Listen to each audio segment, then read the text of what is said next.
ஓம் சாந்தி. 1/7/2016. இன்றைய முரளியின் தலைப்பு, இனிமையான குழந்தைகளே, தந்தையை மாதிரி அகங்காரமற்றவர் மற்றும் எந்த பலனையும் எதிர்பாராம சேவை செய்கிறவர் வேற யாருமே கிடையாது. இப்போ பாபாக்கு சமமானன்னு நம்ம சொல்லிக்கவே முடியாது. அப்போ இல்லையா, எந்த பலனையும் எதிர்பாராம சேவை செய்கிறவரோ, கொஞ்சம் கூட அகங்காரமற்றவர் வேற யாருமே கிடையாதுன்றார். ஒருத்தர் கூட கிடையாதுன்றார்.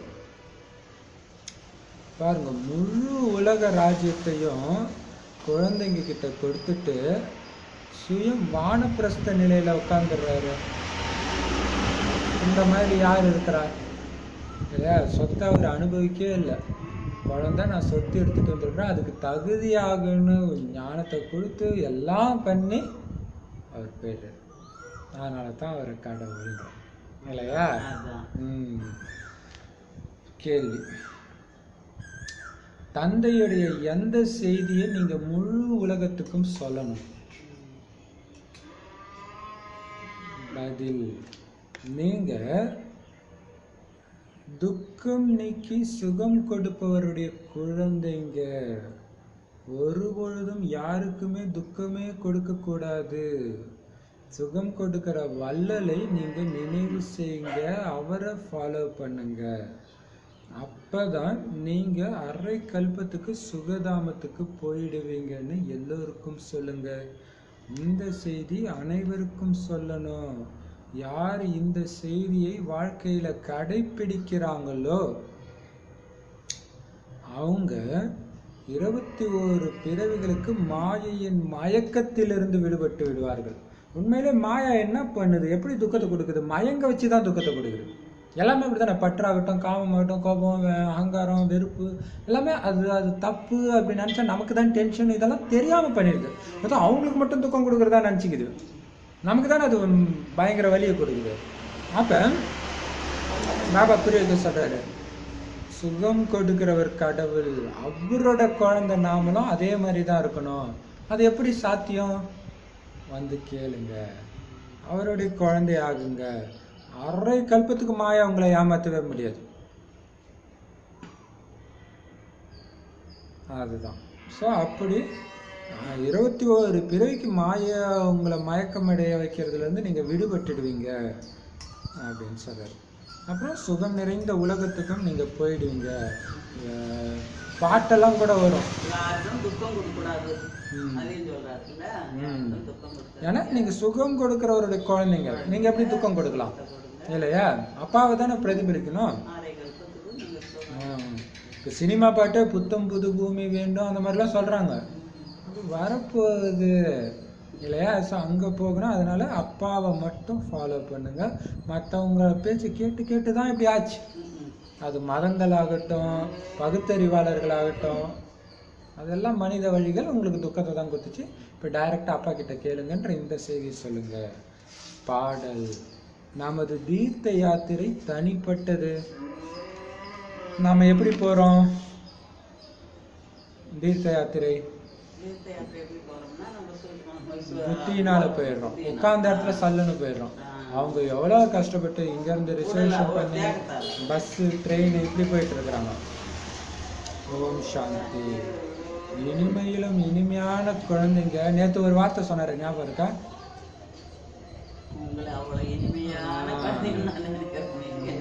நீங்க எவ்வளவு இனிமையானவர்களாக எனக்கு தெரியுறீங்க. அதுதான் அப்படியே ஆழமா பதிஞ்சிச்சு இல்லையா? சரி, இனிமையிலும் இனிமையான குழந்தைங்க. இந்த பாட்டோடைய அர்த்தத்தை புரிஞ்சுக்கிட்டீங்க தானே? ஆத்மாக்களாகிய நமக்கு அவர் அப்பா.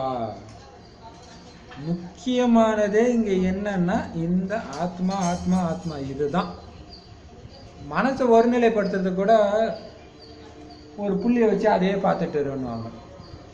இந்த புள்ளி நீங்கன்ற அந்த கவனத்துல இருந்தால் தான் மனசு ஒருநிலைப்படும். வெறும் ஒலி புள்ளியை பார்த்தா கவனம் வருமா இல்லையா? இப்போ பாபா சொல்ற முக்கியமானதே அந்த ஆத்மா தான். என்னுடைய ஆத்மா அப்படியே மனசுல எடுத்துட்டு வாங்கலாம். என்னுடைய ஆத்மா பரமபிதா பரமாத்மா எதிரில் உட்காந்துட்டு இருக்காரு. ஆத்மா பரமாத்மா எதிரில் உட்காந்துருக்கு. இது உண்மையிலே எங்க நடக்கும்? பரந்தாமத்துல தான் நடக்கும். ஆத்மா பரமாத்மா எதிர அங்கதான் இருக்கும். அப்ப இங்கேயும் அப்படியே புரிஞ்சுக்கோங்க. அதான் பாபா இறுதி நேரத்துடைய மக்களுடைய மனநிலை எப்படி இருக்கும்னா, அங்க இருக்கிற மாதிரியே அவங்களுக்கு அனுபவம் ஆகுமா, இங்க இருக்கிற மாதிரியே இருக்காதான். அவன் என்ன அர்த்தம்? எல்லாம் ஆத்மாவே தெரிவாங்க இல்லையா? இப்ப அதுக்கு தான் உடம்பு இல்லை, ஆத்மா உள்ள இருக்கிறதா நான், வெளியில தெரியுறது நான் இல்லை, அது ஞாபகப்படுத்திக்கிட்டே இருக்கணும் இல்லையா? இப்ப பாப்பா சொல்றாரு, உங்களுடைய ஆத்மா சுப்ரீம் ஆத்மா எதிரில் உட்கார்ந்துட்டு இருக்குது, சாதாரணமானவர் கூட கிடையாது. உங்களுக்குன்னு உடம்பு இருக்குது. இவரு கடன் எடுத்திருக்கிற, தத்தெடுத்திருக்கிற சரீரம் தான் இவருக்கு இருக்குது.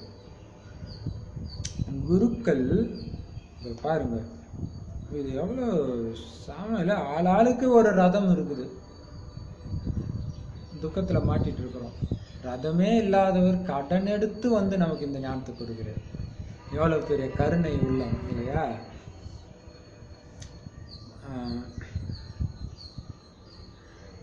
குருமார்கள் என்ன பண்ணுவாங்க, இந்த ஸ்தூல யாத்திரைக்கு தான் மனிதர்களை அழைச்சிட்டு போவாங்க. பாருங்க, பக்தி மார்க்கத்துல எவ்வளவு குருக்கள். அது இல்லாம பாரதத்துல குறிப்பாக மனைவி தன்னுடைய கணவனையே குரு, கண் கண்ட தெய்வம், கணவனே கண் கண்ட தெய்வம் இல்லையா, ஈஸ்வரன் அப்படியெல்லாம் புரிஞ்சுக்கிறாங்க. தந்தை குழந்தைங்களுக்கு இப்ப புரிய வைக்கிறாரு. ஏன்னா நீங்க குழந்தைங்க தானே, சொல்றாங்க, நீங்க குழந்தைகள் அல்லவா, நாம எல்லையற்ற தந்தையுடைய குழந்தைங்கன்னு உங்களுக்கு தெரியும். முதல்ல அதான் பாப்பா இன்னைக்கு ஒரு சிஸ்டர் கேட்டாங்க, உணர்வு முன்னாடி வருதா எண்ணங்கள் முன்னாடி வருதா? ஏன்னா பாப்பா ஒரு வானிலை அது இங்கிலீஷ்ல இருந்து சொன்னாங்க, நல்ல உணர்வுகளும் நல்ல எண்ணங்களும் உங்களுக்கு இருக்கணும் அப்படின்ட்டு. அப்ப எது ஃபர்ஸ்ட் வருதுன்னு ஒரு சிஸ்டர் கேட்டாங்க கிளாஸ் எடுத்துட்டு. உடனே அவங்க யோசிச்சாங்களாம். இப்போ இங்க நீங்க பாத்தீங்கன்னா பாப்பா ஞான பாயிண்ட்டை புரிய வைக்கிறதுக்கு முன்னாடி அந்த உணர்வுகளை தூண்டுறாரு பாருங்க. நான் உங்களுடைய அப்பா, குழந்தை, அந்த அன்புல வந்ததுக்கு அப்புறம் தான் அவர் பேசவே ஆரம்பிக்கிறார் பாயிண்ட்ஸே. எவ்வளவு பெரிய விஷயம். அப்ப இது ரொம்ப யோசிக்க வேண்டிய விஷயம் இது. இப்ப ஏன் பாபா வந்த உடனே பேசவே மாட்டார், பார்த்துக்கிட்டே இருப்பார் 10 நிமிஷம் பொறுமையா. அதுக்கு இன்னொன்னு ஒரு பிரதர் சொன்னாரு என்னன்னா, அவர் அவ்வளோ அமைதி கடல் இல்லையா, அவர் சத்தத்துக்கு வர்றதுக்கே அவருக்கு அவ்வளோ நேரம் ஆகுது. அவருக்கு டக்குன்னு பேசணும், படப்படன்னு பேசணும்னா தோணாது அவருக்கு. சூப்பர் இல்லை? அது ஒன்று. இன்னொன்று,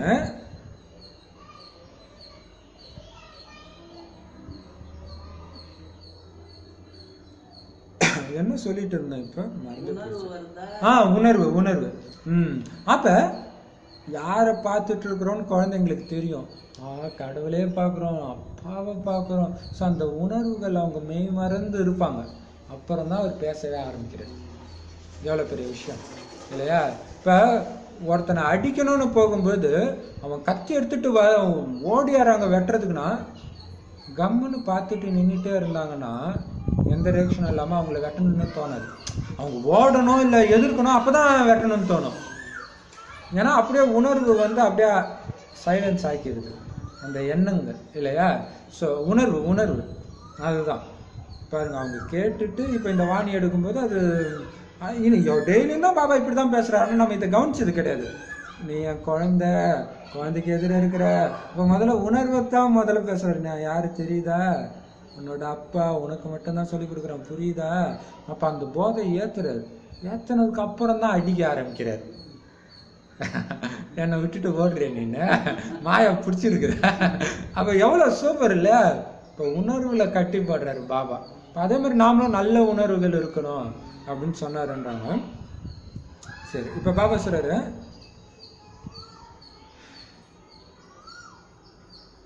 எல்லையற்ற தந்தையுடைய குழந்தைங்க அப்படின்னு புரிஞ்சுக்கிறீங்க பாருங்க. முதல்ல அதைத்தான் புரிய வைக்கிறார். நீங்க முதல்ல என்னுடைய குழந்தைங்கன்னு புரிஞ்சுக்கிறீங்க. எல்லையற்ற தந்தை கிட்ட இருந்து இப்ப பாத்தீங்கன்னா எல்லா வாணியுமே இப்படிதான் வருது. ஆனா நம்ம கவனிக்கல இல்லையா?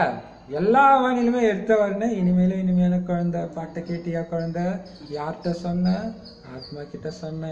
ஆத்மா யாரு? அதான் என்னோட குழந்தை. இப்போ முதல்ல இதைத்தான் அவர் எடுத்துட்டு வராரு. எவ்வளவு சூப்பர் இல்ல? அப்ப எவ்வளவு யோசிக்க வேண்டிய விஷயம் பாருங்க. நான் யாரு தெரியுதா, உனக்கு எனக்கு என்ன உறவு தெரியுதா, இப்படி பண்ணலாமா அப்படின்னு அப்படியே பா அவர்கிட்ட தான் கற்றுக்கணும் இல்லையா, எப்படி பழகணும் அதை தான் கற்றுக் கொடுக்குறாரு. இப்போ பாபா சொல்றாரு, எல்லையற்ற தந்தை கிட்ட மீண்டும் எல்லையற்ற ஆஸ்தி அடையிறதுக்காக வந்திருக்கிறீங்க. இப்போ லட்சியத்துக்கு வரார். நான் யாரு நீங்க யாரு சொல்லிட்டு இப்போ லட்சியம் கிட்டத்தட்ட கோர்ஸ் எடுக்கிற மாதிரி தான் பண்றாரு. நேற்று கேட்டார், ராமர் பதவி போதுமா, சீதையை கல்யாணம் பண்ணிட்டா போதுமா, அந்த மாதிரி எல்லையற்ற ஆஸ்தி அடையிறதுக்காக வந்திருக்கிறீங்க, எல்லைக்கு உட்பட்டது கிடையாது. இப்போ நாம சத்கதி அடையணும்.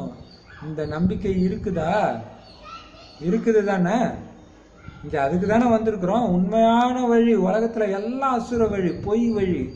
உண்மையான வழி சொர்க்கத்துக்கும் பரந்தாமத்துக்கும் போகிறதுக்கான உண்மையான வழி அடையிறதுக்குன்னு நம்பிக்கை இருக்குது தானே. முழு உலகமும் துர்கதியில் இருக்குது, தூய்மை இழந்த நிலையில் இருக்குது. அதுக்கிட்ட போய் வழி கேட்டால் அது என்ன சொல்லும், தூய்மை இழக்கிற வழி தான் சொல்லும். பா அதெல்லாம் வேலைக்கு ஆகாதுப்பா, அது என்னமோ புதுசாக சொல்லின்னு இருக்கிறாங்க, அதெல்லாம் என்ன வேலைக்கு ஆகுதா அப்படிதான் சொல்லுவாங்க. ஏன்னா உலகமே தூய்மையாக இருந்திருக்குது, அவங்க அழுக்கான வழியை தான் சொல்லுவாங்க. தூய்மை ஆகிறதுக்கு கூப்பிடுறாங்கன்னா பாரதத்தில் எவ்வளவு குருக்கள் இருக்கின்றனர். சிலரை 100 பேர் ஃபாலோ பண்ணுறாங்க, சிலர் 500 பேர், சிலருக்கு 50 பேர் கூட இருக்கிறாங்க. அவ்வளோ குரு, ஒவ்வொருத்தருக்கும் சிஷ்யர்கள்ன்ட்டு நிறைய பேர் இருக்கிறாங்க. சிலருக்கு லட்சம் கோடிக்கணக்கானவர்களும் இருக்கிறாங்க. எப்படி கோஜோ அதாவது அரண்மனை பணியாளர்களுக்கு ஆகலக்கான் குருவானவர், அவருக்கு எத்தனையோ பேர் பின்பற்றுபவர்களாக இருக்கிறாங்க, அவருக்கு எவ்வளோ மரியாதை செலுத்துறாங்க. பிறகு எது வேணும்னாலும் செய்யட்டும், ஆனாலும் அவங்களுக்கு எவ்வளோ மரியாதை இருக்குது. பக்தி மார்க்கத்தில் பல குருக்கள் அவங்களும் வரிசைக்கிரமமாக இருக்கிறாங்க. இது ஒரு பெரிய விஷயம். ஒன்ஸ் நல்ல பேர் வந்துடுச்சு குருன்னு ஏற்றுக்கிட்டாங்கன்னா அவங்க மேலே என்ன களங்கத்தை ஏற்படுத்தினாலும் அவங்க நம்ப மாட்டாங்க, அவங்களுடைய சிஷ்யர்கள் இல்லையா. அது நம்ம பார்த்துன்னு தான் இருக்கிறோம். இப்போ பாபா சொல்கிறாரு, அதான் சொல்கிறாரு, எது வேணும்னாலும் செய்யட்டும், இருந்தாலும் அவங்களுக்கு எவ்வளோ மரியாதை பாருங்க. பக்தி மார்க்கத்தில் இப்போ பார்த்தீங்கன்னா பெரும்பாலும் எல்லா ஃபேமஸான சாமியார் மேலேயுமே கெட்ட பேர் வந்துருச்சு, இருந்தாலும் அவங்கள ஃபாலோ பண்ணுறவங்க பண்ணிட்டு தான் இருக்கிறாங்க, இன்னும் நிறையா தான் வளர்ந்து தான் இருக்குது. இப்போ பாபா சொல்கிறாரு, பக்தி மார்க்கத்தில் நிறைய பேர் வரிசைக்கிரமமாக இருக்கிறாங்க, அவங்களுடைய வருமானமும் அதேமாரி பல மடங்கு இருக்குது சிலருடைய வருமானம். கோஜோக்களின் குருவுக்கு தான் அதிக வருமானம். இந்த அரண்மனை பணியாளர்களுக்குன்னு ஒரு குரு இருக்கிறாரு போல இருக்கு, அவங்களுக்கு தான் அதிக வருமானம். அவங்களுடைய சீடர்கள் அவருக்கு வைரத்தினால துலாபாரம் செய்தனர். தராசில் ஒரு புறம் வைரம், மற்றொரு புறம் அவங்களுடைய குரு.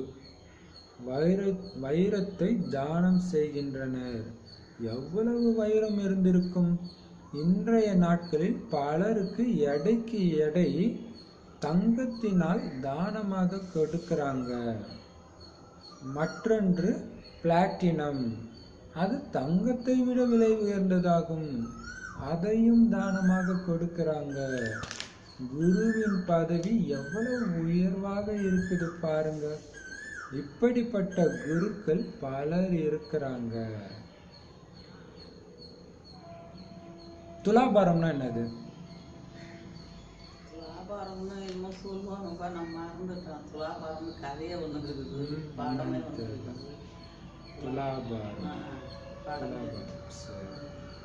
சரி, இப்போ பார்த்தீங்கன்னா அந்த மாதிரி ஏன் இப்பயே சங்கராச்சாரியருக்கு கூட ஏதோ அதே மாதிரி தராசில் உட்கார வச்சு என்னமோ வச்சாங்க, என்னன்னு தெரியல, திருப்பதியிலோ எங்கேயோ அது மாதிரி பண்ணாங்க.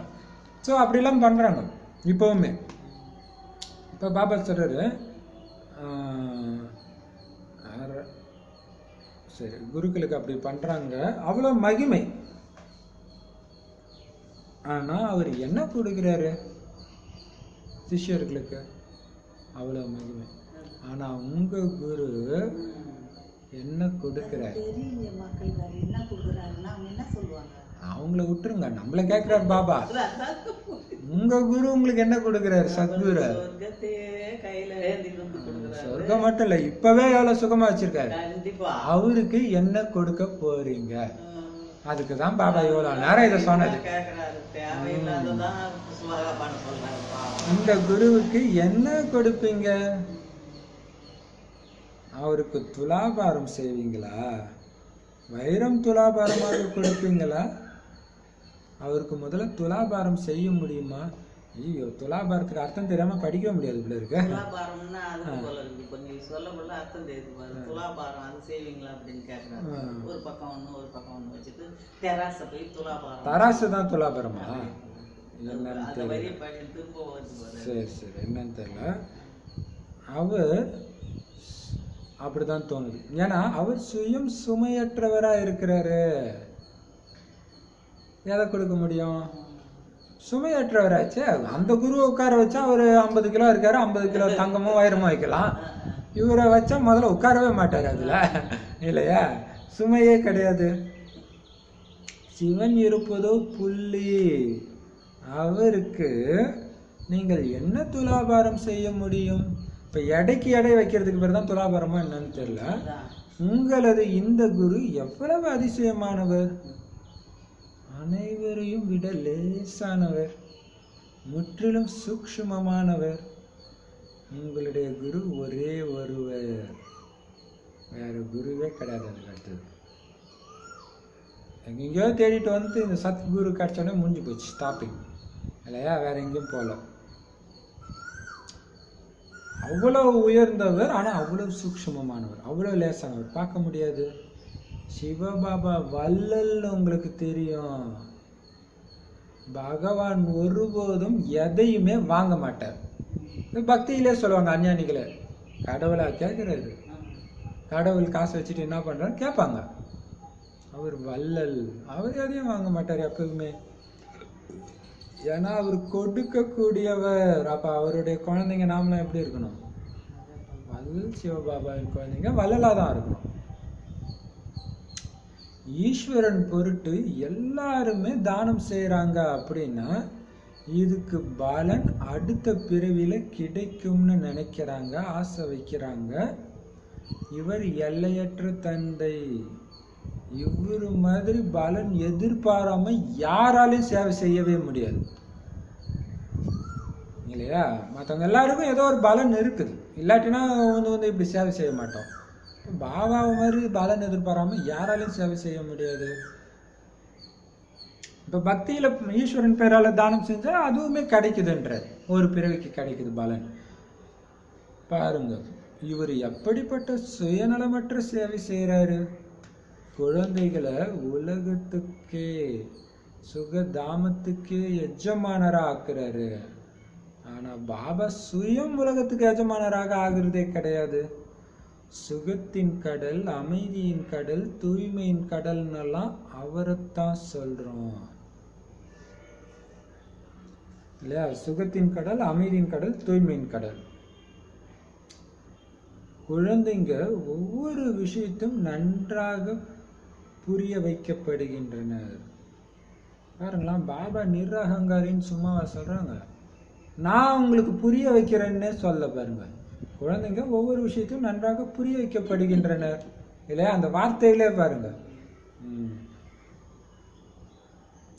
சுகத்தின் கடலாகவும் அமைதியின் கடலாகவும் தூய்மையின் கடலாகவும் இருக்கிறாரு.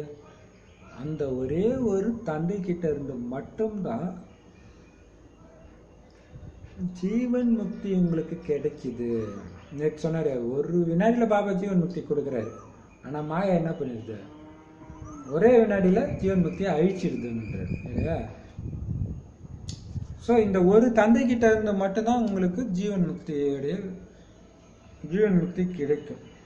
பாபா கிட்ட இருந்து சொர்க்கத்தின் ஆஸ்தி கிடைக்குது, நம்பிக்கை ஏற்பட்டது, அவ்வளவுதான். அப்ப இது எப்படி உங்களுக்கு கிடைக்குது? பாபா தான் பேசுறது, அவரு தான் கொடுக்குறாரு. அந்த நம்பிக்கை வச்ச அடுத்த செகண்டே கிடைச்சது. அப்ப நம்பினார் கைவிடப்படாருன்றது இதுலதான். அதான் ஒரு வினாடி. எப்ப அந்த நம்பிக்கை வந்துச்சோ முடிஞ்சு போச்சு.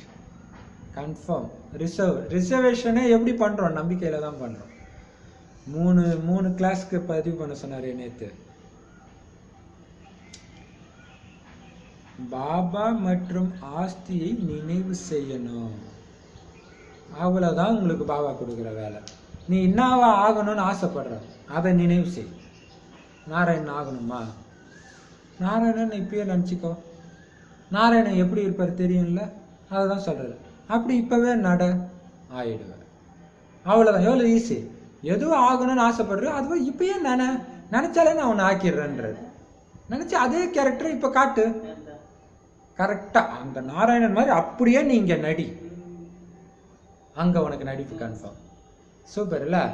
உடம்பு மட்டும்தான் வேற. இப்ப அப்புறம் பாபாவை நினைச்சணும். ஏன்னா அவர் கொடுக்குறாரு இல்லையா? இவரு தான் ஞானக்கடல். முழு கடலையும் மையாக்கி முழு காட்டையும் பேனாவாக்குனாலும் அவருடைய ஞானத்தை எழுத முடியாது. அந்த மாதிரி ஞானக்கடல். பாருங்களா, அதாவது இறைவனுடைய மகிமையை சொல்றாரு. முழு கடலை மையாக்குங்க, முழு காட்டையும் பேனா ஆக்குங்க, அப்ப கூட பாபாவுடைய மகிமையை எழுத முடியாதுன்ற. மகிமையை எழுதி முடியாதான். அவ்வளவு மகிமைக்குரியவர் அவர். சாதாரணமா வந்து பேசுறாரு நம்ம கிட்ட. எவ்வளவு கொடுத்து வச்சவங்க இல்லையா? நீங்க ஆரம்பத்துல இருந்தே பாபா கொடுக்குற ஞானத்தை எழுதிக்கிட்டே வந்தீங்கன்னா அதிக புத்தகங்கள் ஆகிடும். இன்னைக்கு கூட சென்டர்ல ஒரு மாதாஜி வந்து சொல்றாங்க சிஸ்டர்கிட்ட, நிறைய ரூம் ஃபுல்லா வாணி ஆயிடுச்சு சிஸ்டர், என்ன பண்றதுன்னே தெரியல. ஏன்னா பல வருஷமா இருக்கிறாங்க, 20 வருஷம் 30 வருஷம் இருக்கிறாங்க, என்ன பண்றதுன்னே தெரியல. சிஸ்டர் சொன்னாங்க சரி சென்டருக்கு எடுத்துட்டு வாங்க, புது ஆத்மாவுக்கு கொடுக்கலாம் அப்படின்ட்டு. அதான் சொல்றாரு, ஆரம்பத்துல இருந்தே எழுத ஆரம்பிச்சிருந்தீங்கன்னா அதிக புத்தகமாக இருக்கும், ஆகிடும். இந்த ஞானம் மிகவும் மதிப்பு வாய்ந்தது, இதை தாரணை செய்யணும். இதை எழுதி சூப்பரா அடிக்கிறாரு பாபா. இது பரம்பரையாக நடைபெறுவது கிடையாது. யாருக்கு உட்காந்து எழுதி வச்சுட்டு இருக்கிறீங்க? இது பரம்பரையா வரப்போதா? புக்கு போட்டு கொடுக்க போறீங்களா? தாரணை பண்ணணும்.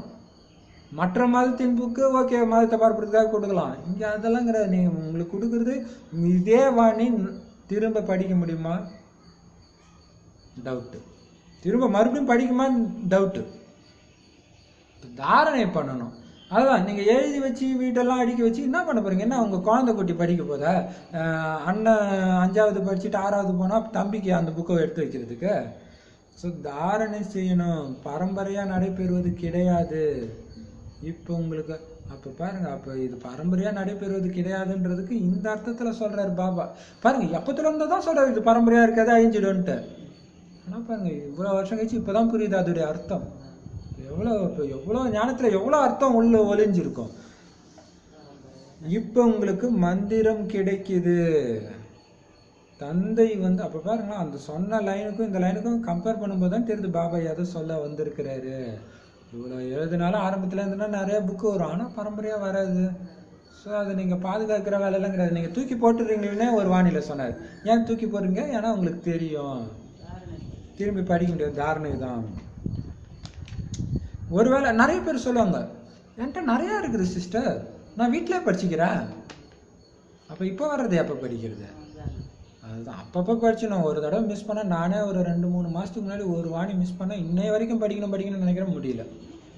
இப்போ பாருங்க, சரி, இந்த ஞானம் மிகவும் மதிப்பு வாய்ந்தது, தாரணை செய்யணும், பரம்பரையெல்லாம் வராது. இப்போ உங்களுக்கு மந்திரம் கொடுக்கிறாரு பாபா. என்ன மந்திரம்? மனதால என்ன நினைங்க, ஒரு வார்த்தை தான். அதை தாரணை பண்றதுக்கு தான் பாபா இவ்வளவு ஞானத்தையும் கொடுக்குறேன். தினம் தினம் வெறும் மன்மனாபன்னு சொல்லியிருந்தா மாதிரி இருப்பீங்களா? கிடையாது. அப்ப இவ்வளவு விஷயம் தேவைப்படுது அந்த சாரத்துல உங்களை இட்டுட்டு வர்றதுக்கு. இப்ப பாபா சொல்றாரு, தந்தை வந்து குழந்தைங்களுக்கு தன்னுடைய அறிமுகத்தை கொடுக்கிறாரு, அதுவே போதுமானதாகும். தந்தையின் அறிமுகம் கொடுக்கிறதன் மூலம், படைப்பவரை தெரிஞ்சுக்கிறதன் மூலம் படைப்பின் ஞானமும் வந்துடுது. யார் சத்தியுகத்துல வருவாங்களோ அவங்களுடைய பிறப்பு அதிகமாக இருக்கும்னு புத்தி சொல்றாரு. பாருங்க, நீங்க 7 நாள் கோர்ஸ் அப்படியே விழாவரி அப்படி இப்படி பாபா சொல்றாரு, வேண்டாம், என்னை பத்தி அறிமுகம் கொடுத்தியா போதும்ட்டு. புள்ளி ஆத்மாவுக்கு அப்பா, அவரும் புள்ளி, இது போதும்ன்றது. அதுக்கப்புறம் அதிர்ஷ்டம் தான் உள்ள வந்திருக்கட்டும் அவங்க, இல்லையா? ஏன்னா அப்பாவை பத்தி தெரிஞ்சுக்கிட்டாலே படைப்படை ஞானமே வந்துடுது. அப்ப ஏன் தெரிஞ்சுக்கிறோம்? அப்ப அதுல வந்துடுது. இது தெரிஞ்சுக்கிறது மூலமாக ஜென்ம பாவம் எரியும். அதை ஏன் இப்ப சொல்றீங்க? அதை ஏன் இவ்வளவு நாள் யாரும் சொல்லல? ஏன்னா இப்பத்தான் உங்க பாவத்தை எரிக்கணும், இதுக்கு முன்னாடி எரிக்க முடியாது. ஏன்னா இந்த நாடகம் திடீர்னு புதுசா ஆக போகுது, திடீர்னு தூய்மை ஆக போறாங்க, உலகமே தூய்மை ஆக போகுது. அப்ப நம்ம தூய்மை ஆகணும், அந்த டைமுக்கு தான் ஒரு தூய்மை ஆகிற வழியை சொல்லணும். அப்ப ஞானமும் வந்துருச்சு இதுல, அது போதும். படைப்போடைய ஞானமும் வந்துடுது, படைப்பவருடைய ஞானமும் வந்துடுது. எப்ப படைப்பவரை பத்தி தெரிஞ்சுக்கிட்டோம் உடனே. யார் சத்தியுகத்துல வராங்களோ அவங்க தான் அதிக பிறவி எடுத்திருப்பாங்க, அவங்களுக்கு தான் வியாதியிலிருந்து எல்லாமே அதிகமாகவும் இருக்கும். ஏன்னா சுமை, பாவச்சுமை அதிகமா இருக்குது. இப்ப பாபா சொல்றாரு, சக்கரத்துல யார் முதல்ல வருவாங்களோ அவங்க தான் இங்கேயும் வருவாங்க. அதனால இந்த சக்கரத்தையும் நன்றாக புரிஞ்சுக்கணும். இப்போ சக்கரம் புரிஞ்சுக்கிட்டாங்கன்னா அவங்க புரிஞ்சுக்கலாம். சக்கரம் கரெக்டாக புரிஞ்சுக்கிட்டாங்கன்னா ஆரம்பத்தில் வரவங்க இங்கேயும் ஆரம்பத்தில் வருவாங்க. இப்போ இதை மிஸ் பண்ணக்கூடாது, இதெல்லாம் அவங்களுக்கு தெரியும். நம்முடைய தீர்த்த யாத்திரை தனிப்பட்டது அப்படின்னு பாட்டு கூட கேட்டீங்க இல்லையா? அந்த தீர்த்த யாத்திரைகளை பல பிறவிகளா நீங்க செஞ்சு வந்திருக்கிறீங்க. இப்ப நம்ம தீர்த்த யாத்திரை தனிப்பட்டது அப்படின்னு ஆரம்பத்துல பாட்டு போட்டாங்களே, அப்படின்னா என்ன அர்த்தம்? மற்ற தீர்த்த யாத்திரை பல பிறவியா செஞ்சீங்க, ஆனா இப்ப நீங்க பண்ற இந்த தீர்த்த யாத்திரை இந்த ஒரு பிறவிக்கு தான், ஒரே ஒரு பிறவிக்கான யாத்திரை.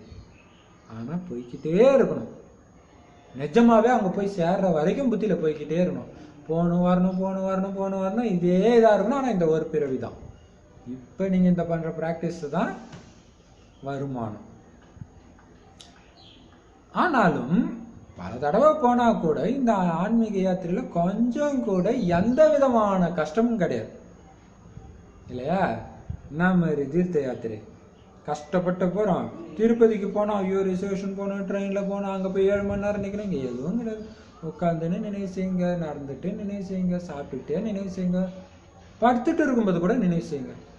எவ்வளோ ஈஸி, எந்த கஷ்டமும் கிடையாது. அலட்சியம் மட்டும் இருக்கக்கூடாது, அலட்சியம் இருந்தால் நினைவு இருக்காது, அவ்வளோதான். ஞானம் கொடுக்கக்கூடியவர் ஒரே ஒரு சத்குரு, மற்றபடி சத்கதி வேற யாருக்குமே ஏற்படுறது கிடையாது. அவரு தான் சுப்ரீம் ஞானக்கடல். பாருங்க, ஞானம் கொடுக்கக்கூடியவர் யாரு? சிவபாபா தான். அவர்கிட்ட ஞானம் கேட்கறத தவிர வேற எங்கேயாவது சத்கதிக்கு ஒரு வழி இருக்குதானா?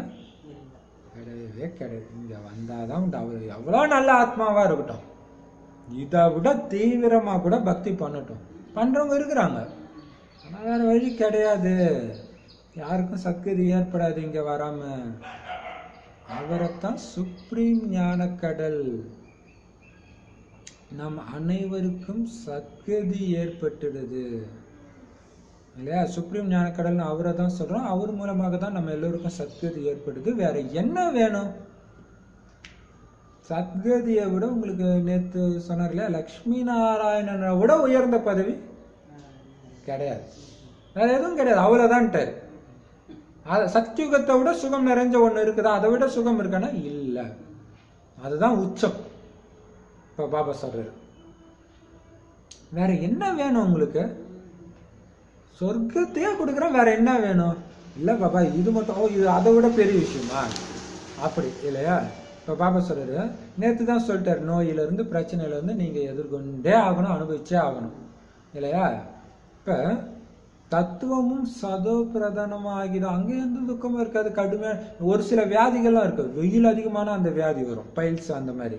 அதே மாதிரி ருமேட்டாய்டு ஆர்த்ரைட்டிஸ் அந்த மாதிரி வியாதியெல்லாம் பார்த்தீங்கன்னா குளிர் அதிகமாகிடுச்சுன்னா வந்துடும். பாருங்க, இது மாறினாலே இவங்க உடம்பு துடிக்குது. ஆனா அங்க எல்லாமே சதவ பிரதானம். உங்களுடைய உடலும் சதவ பிரதானம், பஞ்ச தத்துவமும் சதவ பிரதானமா இருக்கு. வேற என்ன வேணும் உங்களுக்கு? இங்க பாருங்க, எல்லாமே தமோ பிரதானமா இருக்கிறதுனால காற்று போன்றவைகளும் தமோ பிரதானமா இருக்குது. நிறைய பார்த்துருப்பீங்க, ரோட்ல பார்த்தீங்கன்னா மூக்கில் ஒன்று கட்டிட்டு போவாங்க, பொல்யூஷன் இல்லையா? ஸோ அப்படி ஆயிடுச்சு. எல்லாமே இங்கே தமோ பிரதானமாக இருக்குது. பூகம்பம் போன்றவைகள் எவ்வளவு ஏற்படுது? சத்தியுகத்தில் துக்கம் கொடுக்கிற எந்த பொருளும் இருக்காது. நேற்றே சொன்னார் இல்லையா, பூச்சி அதுவும் இருக்காது, பூகம்பம் அந்த மாதிரியும் நடக்காது. தந்தை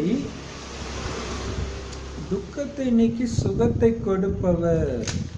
நீங்க அவருடைய குழந்தைங்க.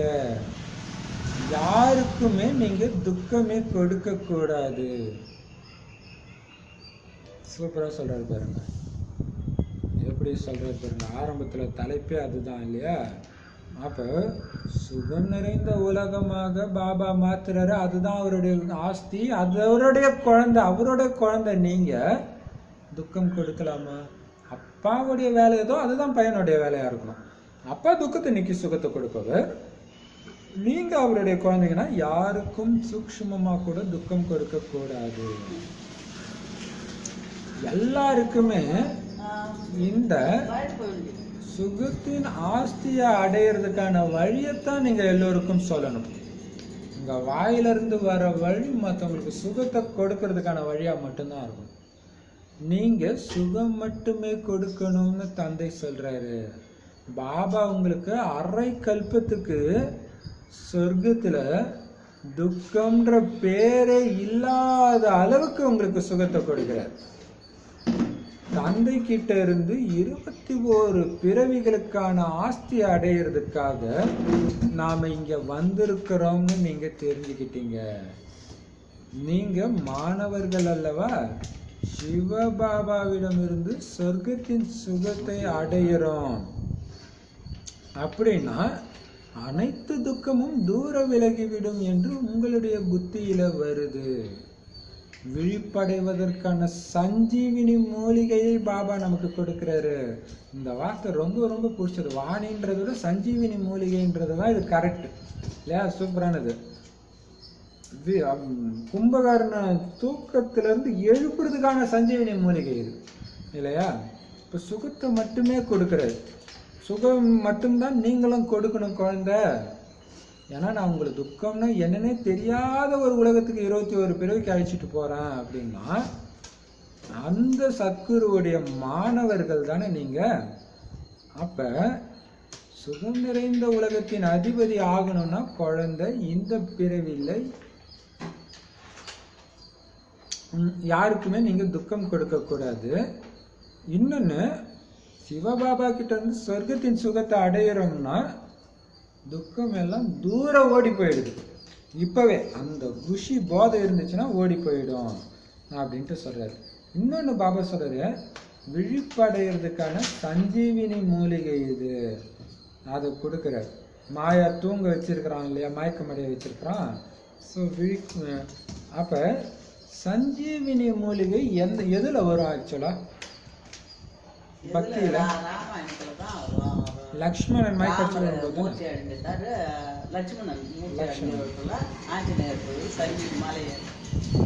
மயக்கம் வச்சு விழும்போது திரும்ப உயிர்ப்பிக்கிற இது அதுதான் இங்க நடந்துட்டு இல்லையா? 21 பிறவிக்கு மயக்கம் அடைய மாட்டீங்க குழந்தைங்களே. எப்படி சொல்றாரு பாருங்க. சஞ்சீவினி மூலிகை பாபா நமக்கு கொடுக்கிறாரு. பிறகு 21 பிறவிகளுக்கு ஒரு பொழுதும் நீங்க மயக்கம் அடைய மாட்டீங்க அப்படின்னு சொல்றாரு. அந்த சஞ்சீவினி மூலிகை தான் என்ன அப்படின்னா மன்மனாபவ. 21 பிறவிகளுக்கு மாய கிட்ட மாட்டாம இருக்கிறதுக்கான மூலிகை மன்மனாபவ.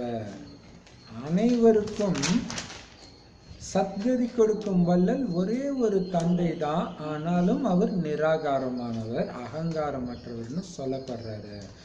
எல்லாருக்கும் சொர்க்கத்தை கொடுக்குறாரு. ஆனால் நான் எல்லாரையும் சொர்க்கத்துக்கு அழைச்சிட்டு போறேன்ற அந்த அகங்காரம் அவருக்கு கொஞ்சம் கூட இல்லை.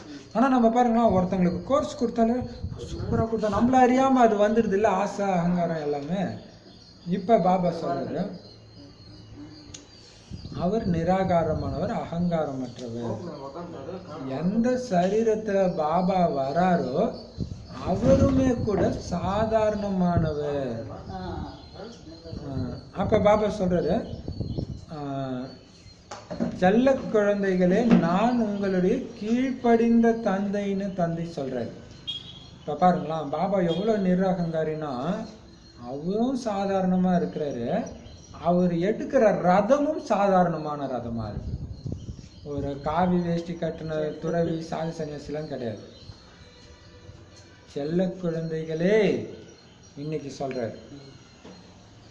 நேத்து சொன்னார் நீங்க எவ்வளவு இனிமையா இருக்கீங்க, இன்னைக்கு சொல்றாரு, செல்ல குழந்தைகளே, நான் உங்களுடைய கீழ்ப்படிந்துள்ள தந்தை அப்படின்னு தந்தை சொல்றாரு. அந்த அப்பா கூட நீங்க சொல்றதெல்லாம் நிறைவேற்ற மாட்டாரு. ஆனா இந்த அப்பா நீ என்ன சொல்லணும் குழந்தை. அந்த சிஸ்டர் பார்த்தா எனக்கு சொல்றாங்க, நண்பன் உறவு பத்தி சொல்றாங்க. அதாவது ஒரு பாபா கிட்ட வந்து பாபா இதை பண்ணு அப்படின்னு நம்ம சொல்றோம், பண்ணலைன்னா பாபா கிட்ட சண்டை கூட போடுமா. நான் பாபா உன்னை நம்பி விட்ட நீ பண்ணலன்னா குடுகுடுன்னு வேகமா பண்ணுவாராம் அவரு, ஸ்பீடா பண்ணுவாராம் கோவப்பட்டுட்டா. இப்ப பாபா சொல்றாரு, பெரிய மனிதர்கள் எப்பவுமே நான் கீழ்ப்படிந்துள்ள சேவகன், யுவர்ஸ் ஒபீடியன்ட்லி அப்படின்னு தான் எழுதுவாங்க லெட்டர்ல. அதுக்கு பதிலாக தன்னை ஒருவரும் ஸ்ரீ அப்படின்னு எழுதிக்க மாட்டாங்க. ஆனா இன்றைய நாட்டுல பாருங்க, எதுக்கு எடுத்தாலும் ஸ்ரீ ஸ்ரீ இன்னார் அப்படின்னு எழுதிக்கிறாங்க, தனக்குத்தானே ஸ்ரீ ஸ்ரீன்னு எழுதிக்கிறாங்க. அந்த தந்தை நிராகாரமானவர், அகங்காரமற்றவர்.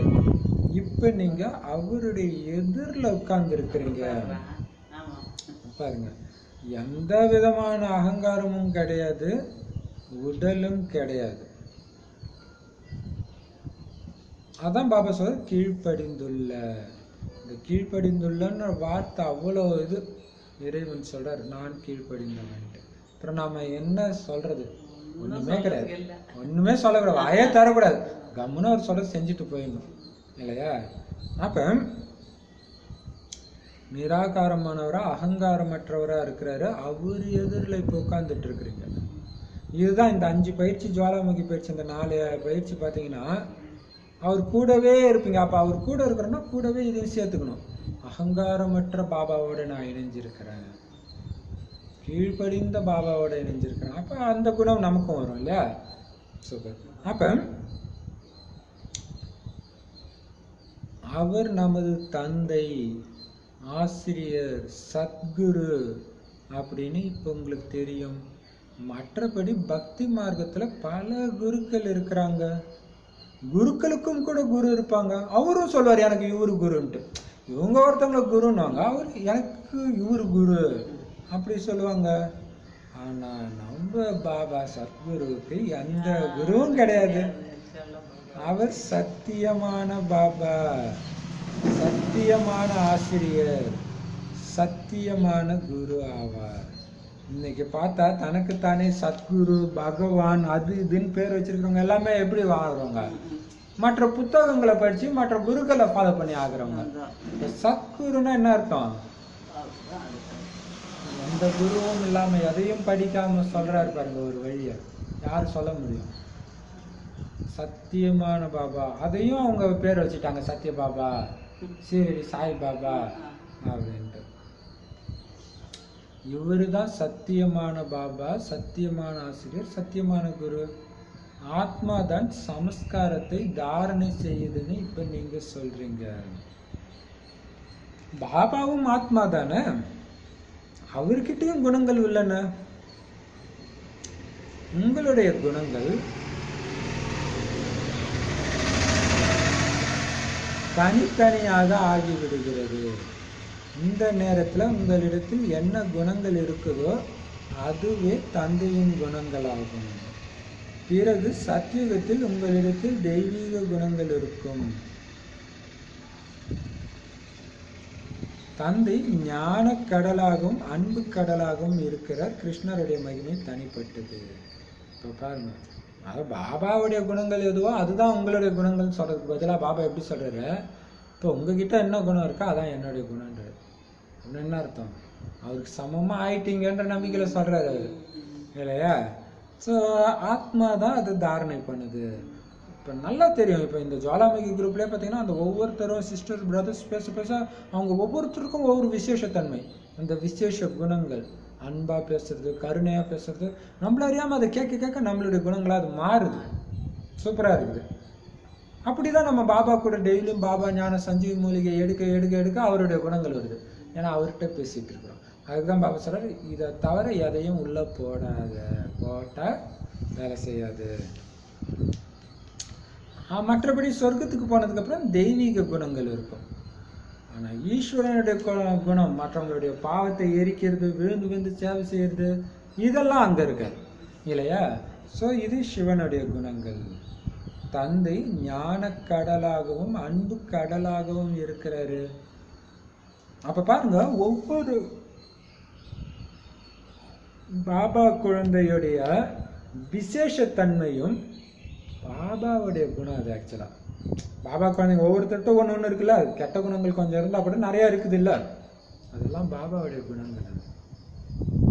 அதுக்கு மரியாதை கொடுக்கணுங்களா? அது கெட்ட குணங்கள் கொஞ்சம் அசுர குணம் விட முடியல சமஸ்காரத்தில். அப்போ பாபாவுடைய குணத்துக்கு எதிராக உட்காந்துருக்குன்னா எவ்வளோ அந்த ஒரு மரியாதை இருக்கணும் இல்லையா?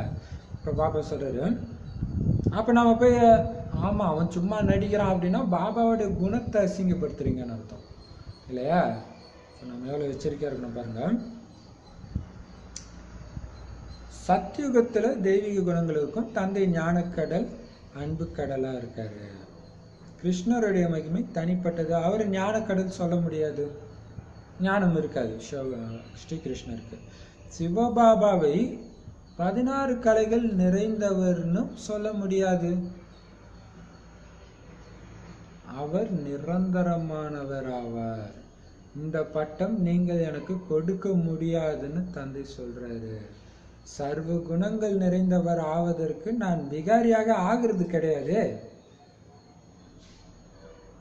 எனக்கு மகிமை இவருடையதை போன்று செய்வது கிடையாது. இந்த ஞானத்தை யார் கல்பத்துக்கு முன்னாடி கேட்டாங்களோ அவங்களே வருவாங்க, வந்து தந்தை கிட்ட கேட்பாங்க, மேலும் தந்தையை நினைவு செய்வாங்க. கடைசியில ஐயோ ஐயோன்னு சொல்லி அழுவாங்க. பிறகு வெற்றி ஏற்பட்டுவிடும். இப்போது நீங்கள் யாத்திரையின் ரகசியத்தையும் புரிஞ்சுக்கிட்டீங்க. பாருங்க, சிவபாபா இந்த சோலா கலா சொல்றாங்க இல்லையா, 16 கலைகள் நிறைந்து, இது வந்து தேவதைகளுடைய மகிமையை தவிர கடவுளுடைய மகிமை கிடையாது. அப்போ அவங்க மகிமை பாடுறாங்கன்னா அப்படி ஆகி இருக்கிறாங்க. இறைவனுக்கு அது பொருந்தாது. ஏன்னா நான் ஒன்றும் விகாரி ஆகலை திடீர்னு 16 கலை ஆனன்னு சொல்றதுக்கு. நிரந்தரமாக அவருடைய குணம் எப்பவுமே அப்படிதான், 5000 வருஷமும். ஆனா ஆத்மாவுடைய குணம் அப்படி கிடையாது, இல்லையா? அதனால பெருமாள் கோயில்ல தான் அந்த மகிமை பஜனை அதெல்லாம் சிவனுக்கு கிடையாது. எப்படி சொல்றாரு பாருங்க, இல்லையா? அலங்காரமும் பண்றது கிடையாது சிவனுக்கு, இல்லையா? அபிஷேகம் தான் பண்ணிட்டு இருப்பாங்க. இப்ப பாபா சொல்றாரு, இவ்வளவு கள்ளங்கபடமற்றவரா இருக்கிறாரு, இப்படிலாம் இருந்தா யார் ஞானத்தை கேட்பாங்க? எல்லாத்தையும் ஒளிவு மறைவு இல்லாமல் சொல்றாரு. நான் இதை பண்ணுவேன் அதை பண்ணுவேன்னு சொன்னா மக்கள் ஓடி வரும். இவர் நான் எதுவுமே பண்ண மாட்டேன், உங்க நோயையும் நான் சரி பண்ண மாட்டேன், இப்படிலாம் சொன்னா யார் வருவா? இல்லையா? அதுக்கு தான் பாபா சொல்றாரு, அந்த கவலை உனக்கு வேணாம் குழந்தை. யார் இந்த ஞானத்தை போன கல்பத்தில் கேட்டாங்களோ அவங்க வருவாங்க, அப்பாவை நினைவு செய்வாங்க. அப்புறம் அந்த கதறல், கர்ம கணக்கின்படி கதறல், அஞ்ஞானிகள் எல்லாம் ஐயோ ஐயோன்னு அலறுவாங்க. அதுக்கப்புறம் வெற்றி முழக்கம் நம்மளோட இது நடக்கும். இப்போ பார்த்து ஏறிச்சிட்டா அழ வேண்டியது கிடையாது. இப்போ நீங்க இந்த நினைவு யாத்திரையுடைய ரகசியத்தை புரிஞ்சுக்கிறீங்க. ஏன்னா இந்த யாத்திரையின் மூலம் நீங்கள் ஒரு பொழுதும் மரண உலகத்துக்கு திரும்பி வர மாட்டீங்க. அந்த யாத்திரை செய்து முடித்து விட்டு மீண்டும் வீடு திரும்பி விடுவார்கள். நதிகளில் குளிப்பதற்காக எவ்வளவு மனிதர்கள் செல்கின்றனர். பாருங்களேன், செத்துட்டவங்க அதே குடும்பத்துக்கு மீண்டும் வந்தா அந்த குடும்பம் நல்லா இருக்குமா? பேய் தானே செத்ததுக்கு அப்புறம் வந்தா, அவங்களே யாரையாவது வச்சு ஓட்டணும் தான் இருப்பாங்க. இப்ப நம்ம செத்துட்டோம் தானே, நமக்கு உடம்பே கிடையாது. ஆத்மா ஆத்மான்னு ஏன் சொல்றது? நிஜமாலே உடம்பு கிடையாது, செத்து போயிட்டோம் நம்ம. அப்ப அந்த செத்து போன ஆவி உலகில் சொல்றான், ஏன் அந்த வீட்டுக்கு வருது? ஏன் அந்த குடும்பத்துக்கு வருது? பற்று இருக்கிறதுனால வருது. அதனால அதுக்கும் துக்கம் தான், இவங்களுக்கும் துக்கம் தான். அதுக்குதான் பாபா சொல்றாரு, மரண உலகத்தை நினைக்காத. செத்ததுக்கு அப்புறம் அங்க ஏன் உனக்கு கவனம்? இங்கே பிறக்க போறியா மறுபடியும் கேட்கறது? எவ்வளவு சூப்பரானது இல்லையா? எப்படி டச் ஆகுது பாருங்க. அப்ப ஒருபோதும் மரண உலகத்துக்கு திரும்பி வர மாட்டீங்க. இந்த யாத்திரை பண்ணீங்கன்னா, இதை விட்டுட்டு வேற யாத்திரை பண்ணீங்க, ஒருபோதும் சொர்க்கத்துக்கு வர மாட்டீங்க. எவ்வளவு பெரிய விஷயம் இல்லையா? அந்த யாத்திரையை முடிச்சுட்டு வீட்டுக்கு வந்துடுவாங்க இல்லையா? அப்படியே இமயமலை போனா இமயமலையில உட்காந்துடுறாங்க, வர்றாங்க. திருவண்ணாமலை போனா வராங்க.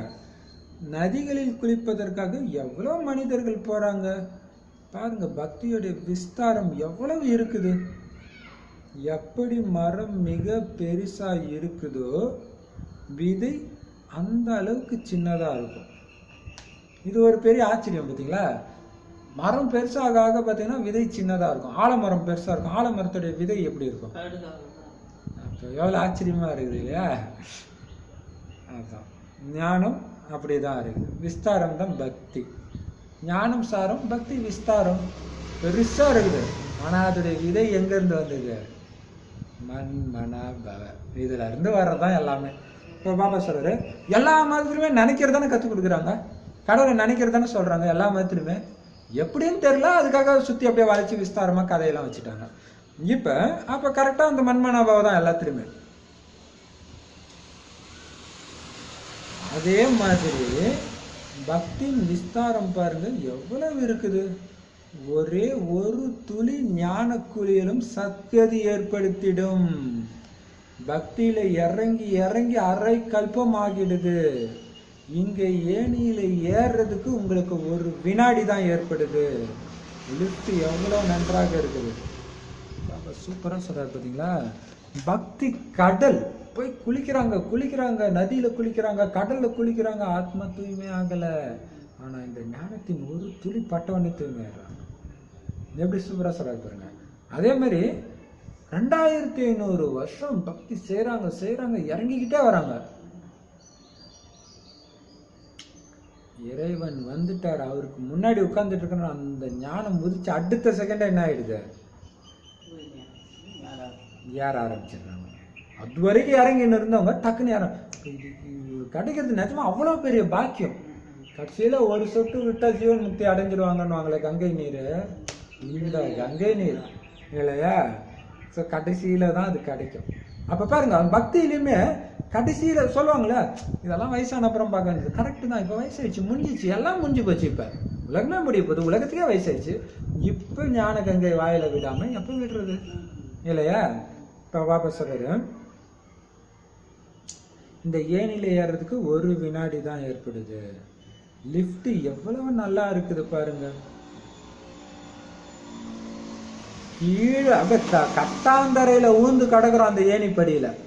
அங்கிருந்து ஒரேடியாக மேல தனது வீட்டுக்கே அழைச்சிட்டு போயிடுது. இதுதான் முன்னேறும் கலையில் சென்றால் அனைவருக்கும் நன்மைன்னு சொல்லப்படுது. அதிலும் குறிப்பாக பிராமணர்களுடைய முன்னேறும் கலையில தான் அனைவருக்கும் நன்மை இருக்குன்னு சொல்றது. நீங்க மாறினீங்கன்னா எல்லாம் மாறிடுவாங்க இல்லையா? அனைவருக்கும் சத்கதி கெடுக்கும் வள்ளல் ஒரே ஒரு தந்தை தான். இப்ப ஞானத்துக்கும் பக்திக்கும் உள்ள வைராக்கியத்தை பாருங்கள்.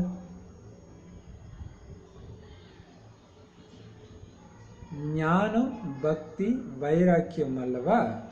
சந்நியாசிகளுடையது எல்லைக்கு உட்பட்ட வைராக்கியம். 2 வகையான வைராக்கியம் இருக்குது. ஒன்று எல்லைக்குட்பட்ட வைராக்கியம், அது பக்தியில் வந்துடுது இல்லையா.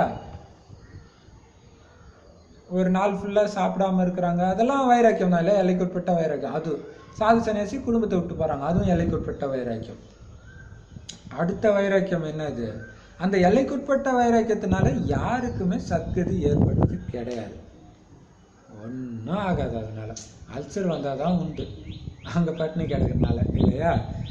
மற்றொன்று எல்லையற்ற வைராக்கியம். ஏன்னா நிறைய பேர் அது மாதிரி பார்க்குறோம், அது மாதிரி சாப்பிடாம பக்தியில் தீவிரமாக பண்ணவங்களுக்குலாம் அல்சர் வந்து கஷ்டப்படுறாங்க. இப்போ எதுவுமே இல்லாமல் நஷ்டம்தான் ஆகுது.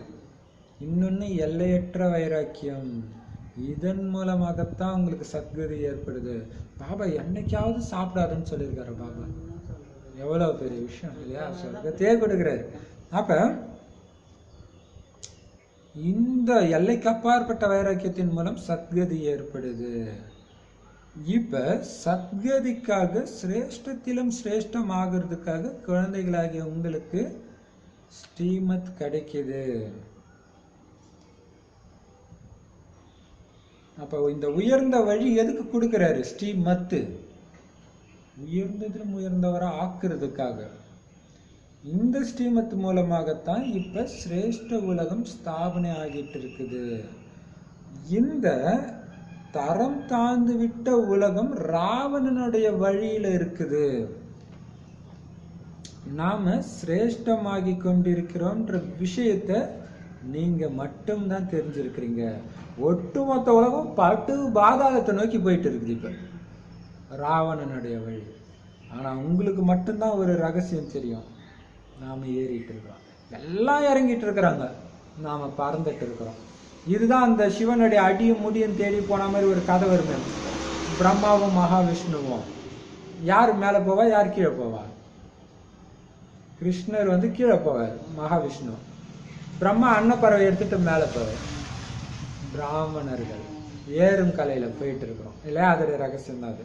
அப்ப உங்களுக்கு மட்டும்தான் இந்த ரகசியம் தெரியுது. ஏன் மகாவிஷ்ணு கீழே போறாரு? அவருக்கு இறைவனுடைய வழி கிடைக்கல, தெரியல, கீழே போறாரு. ஏன் பிரம்மா மேல போறாரு? ரகசியம் தெரிஞ்சிருச்சு, பாபா கிட்ட வந்து கிடைக்குது ஏறும் கலை. எவ்வளவு சூப்பர் இல்லையா. அப்ப பாவம் உலகத்தினருக்கு எதுவுமே தெரியல, இதெல்லாம் அஞ்ஞான இருள தூங்கிட்டு இருக்கிறாங்க. மாமா சொன்ன மாதிரி மாயா கிட்ட வாங்குறாங்க, ஆனா அதுக்கான ரீசனை தெரிஞ்சுக்க வாங்கினா வரமாட்டாங்க. பிரம்மாக்கும் ஆனா வந்துடுவாங்க. பாத்தீங்கன்னா நேற்று ஒரு சிஸ்டர் சொன்னாங்க, இன்னொருத்தவங்க அவங்களுடைய அக்கா சிஸ்டர் ஆயிட்டாங்க, சரண்டர் சிஸ்டர் ஆயிட்டாங்க.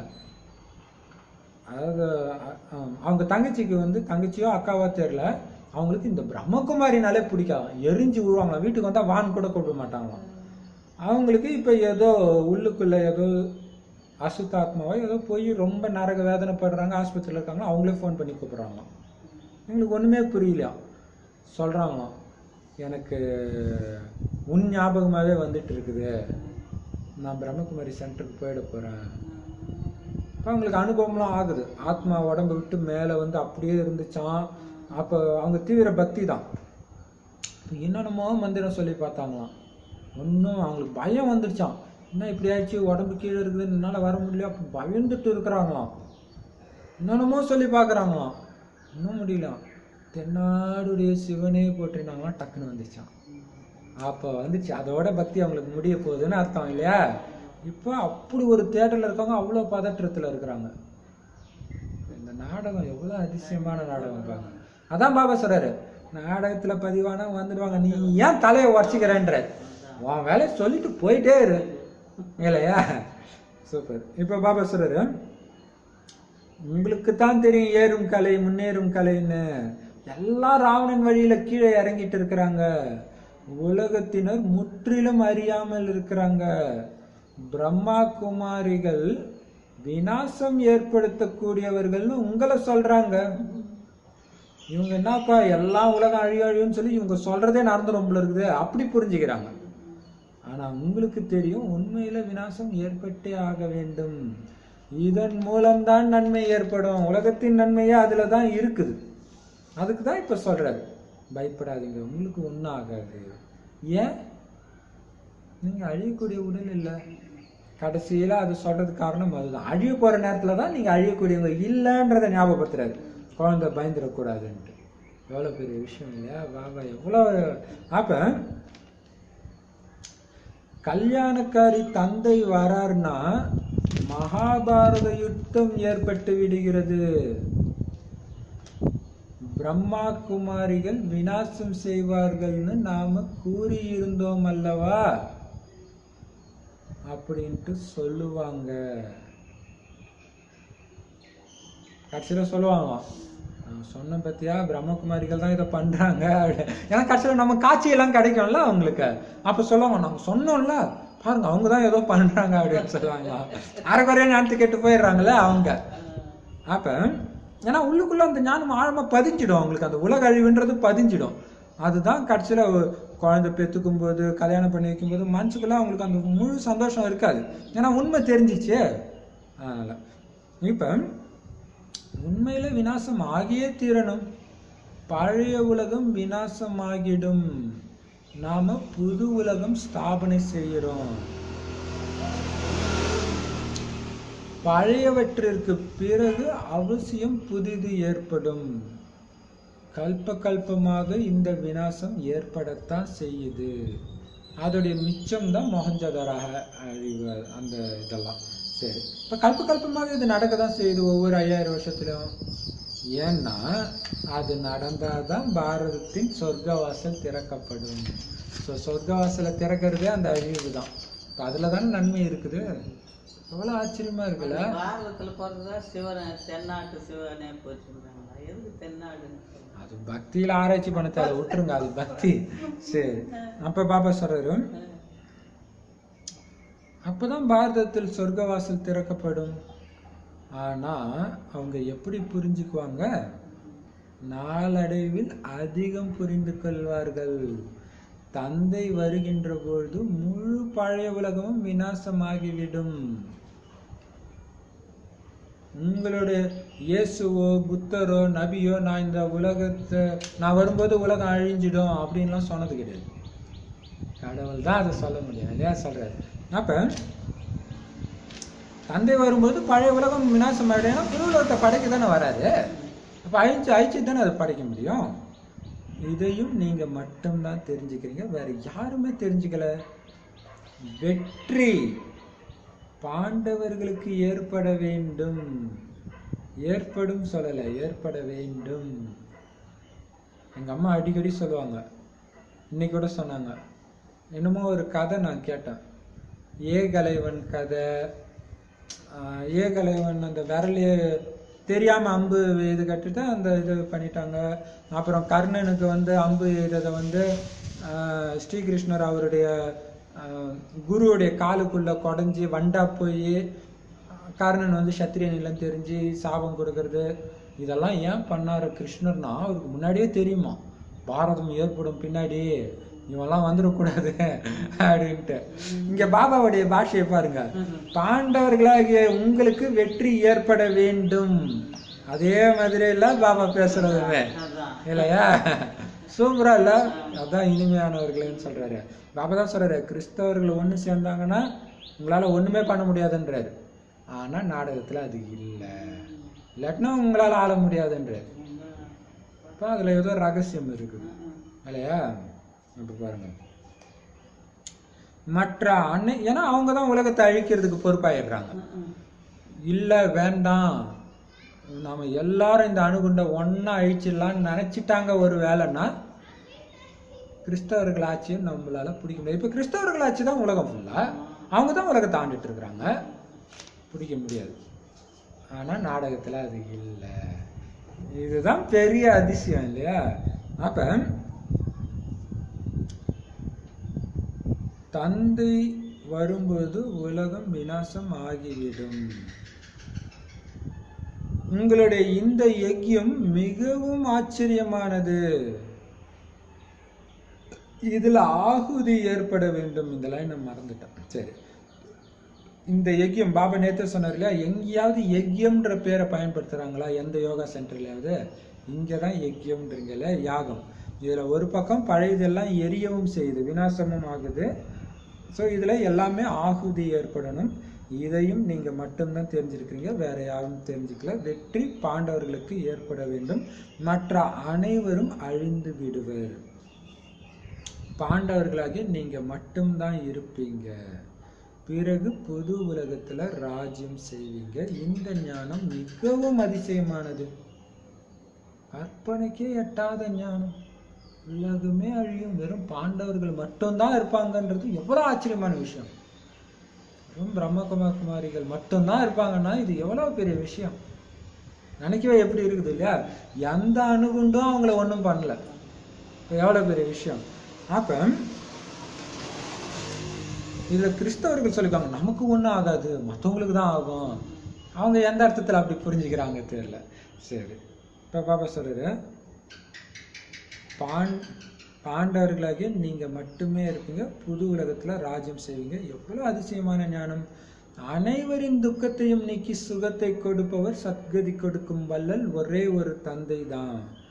அந்த தந்தை எவ்வளவு இனிமையானவராக, எவ்வளவு அன்பானவராக இருக்கிறாரு பார்த்தீங்களா? பாபா அந்த உணர்வுகள் இல்லையா, அதுதான். அப்ப சும்மா கடற்கட நீ இப்படி இருக்கணும், அப்பதான் இப்படி ஆகணும் அப்படின்லாம் சொல்லியிருந்தா இது வேலை செஞ்சிருக்காது.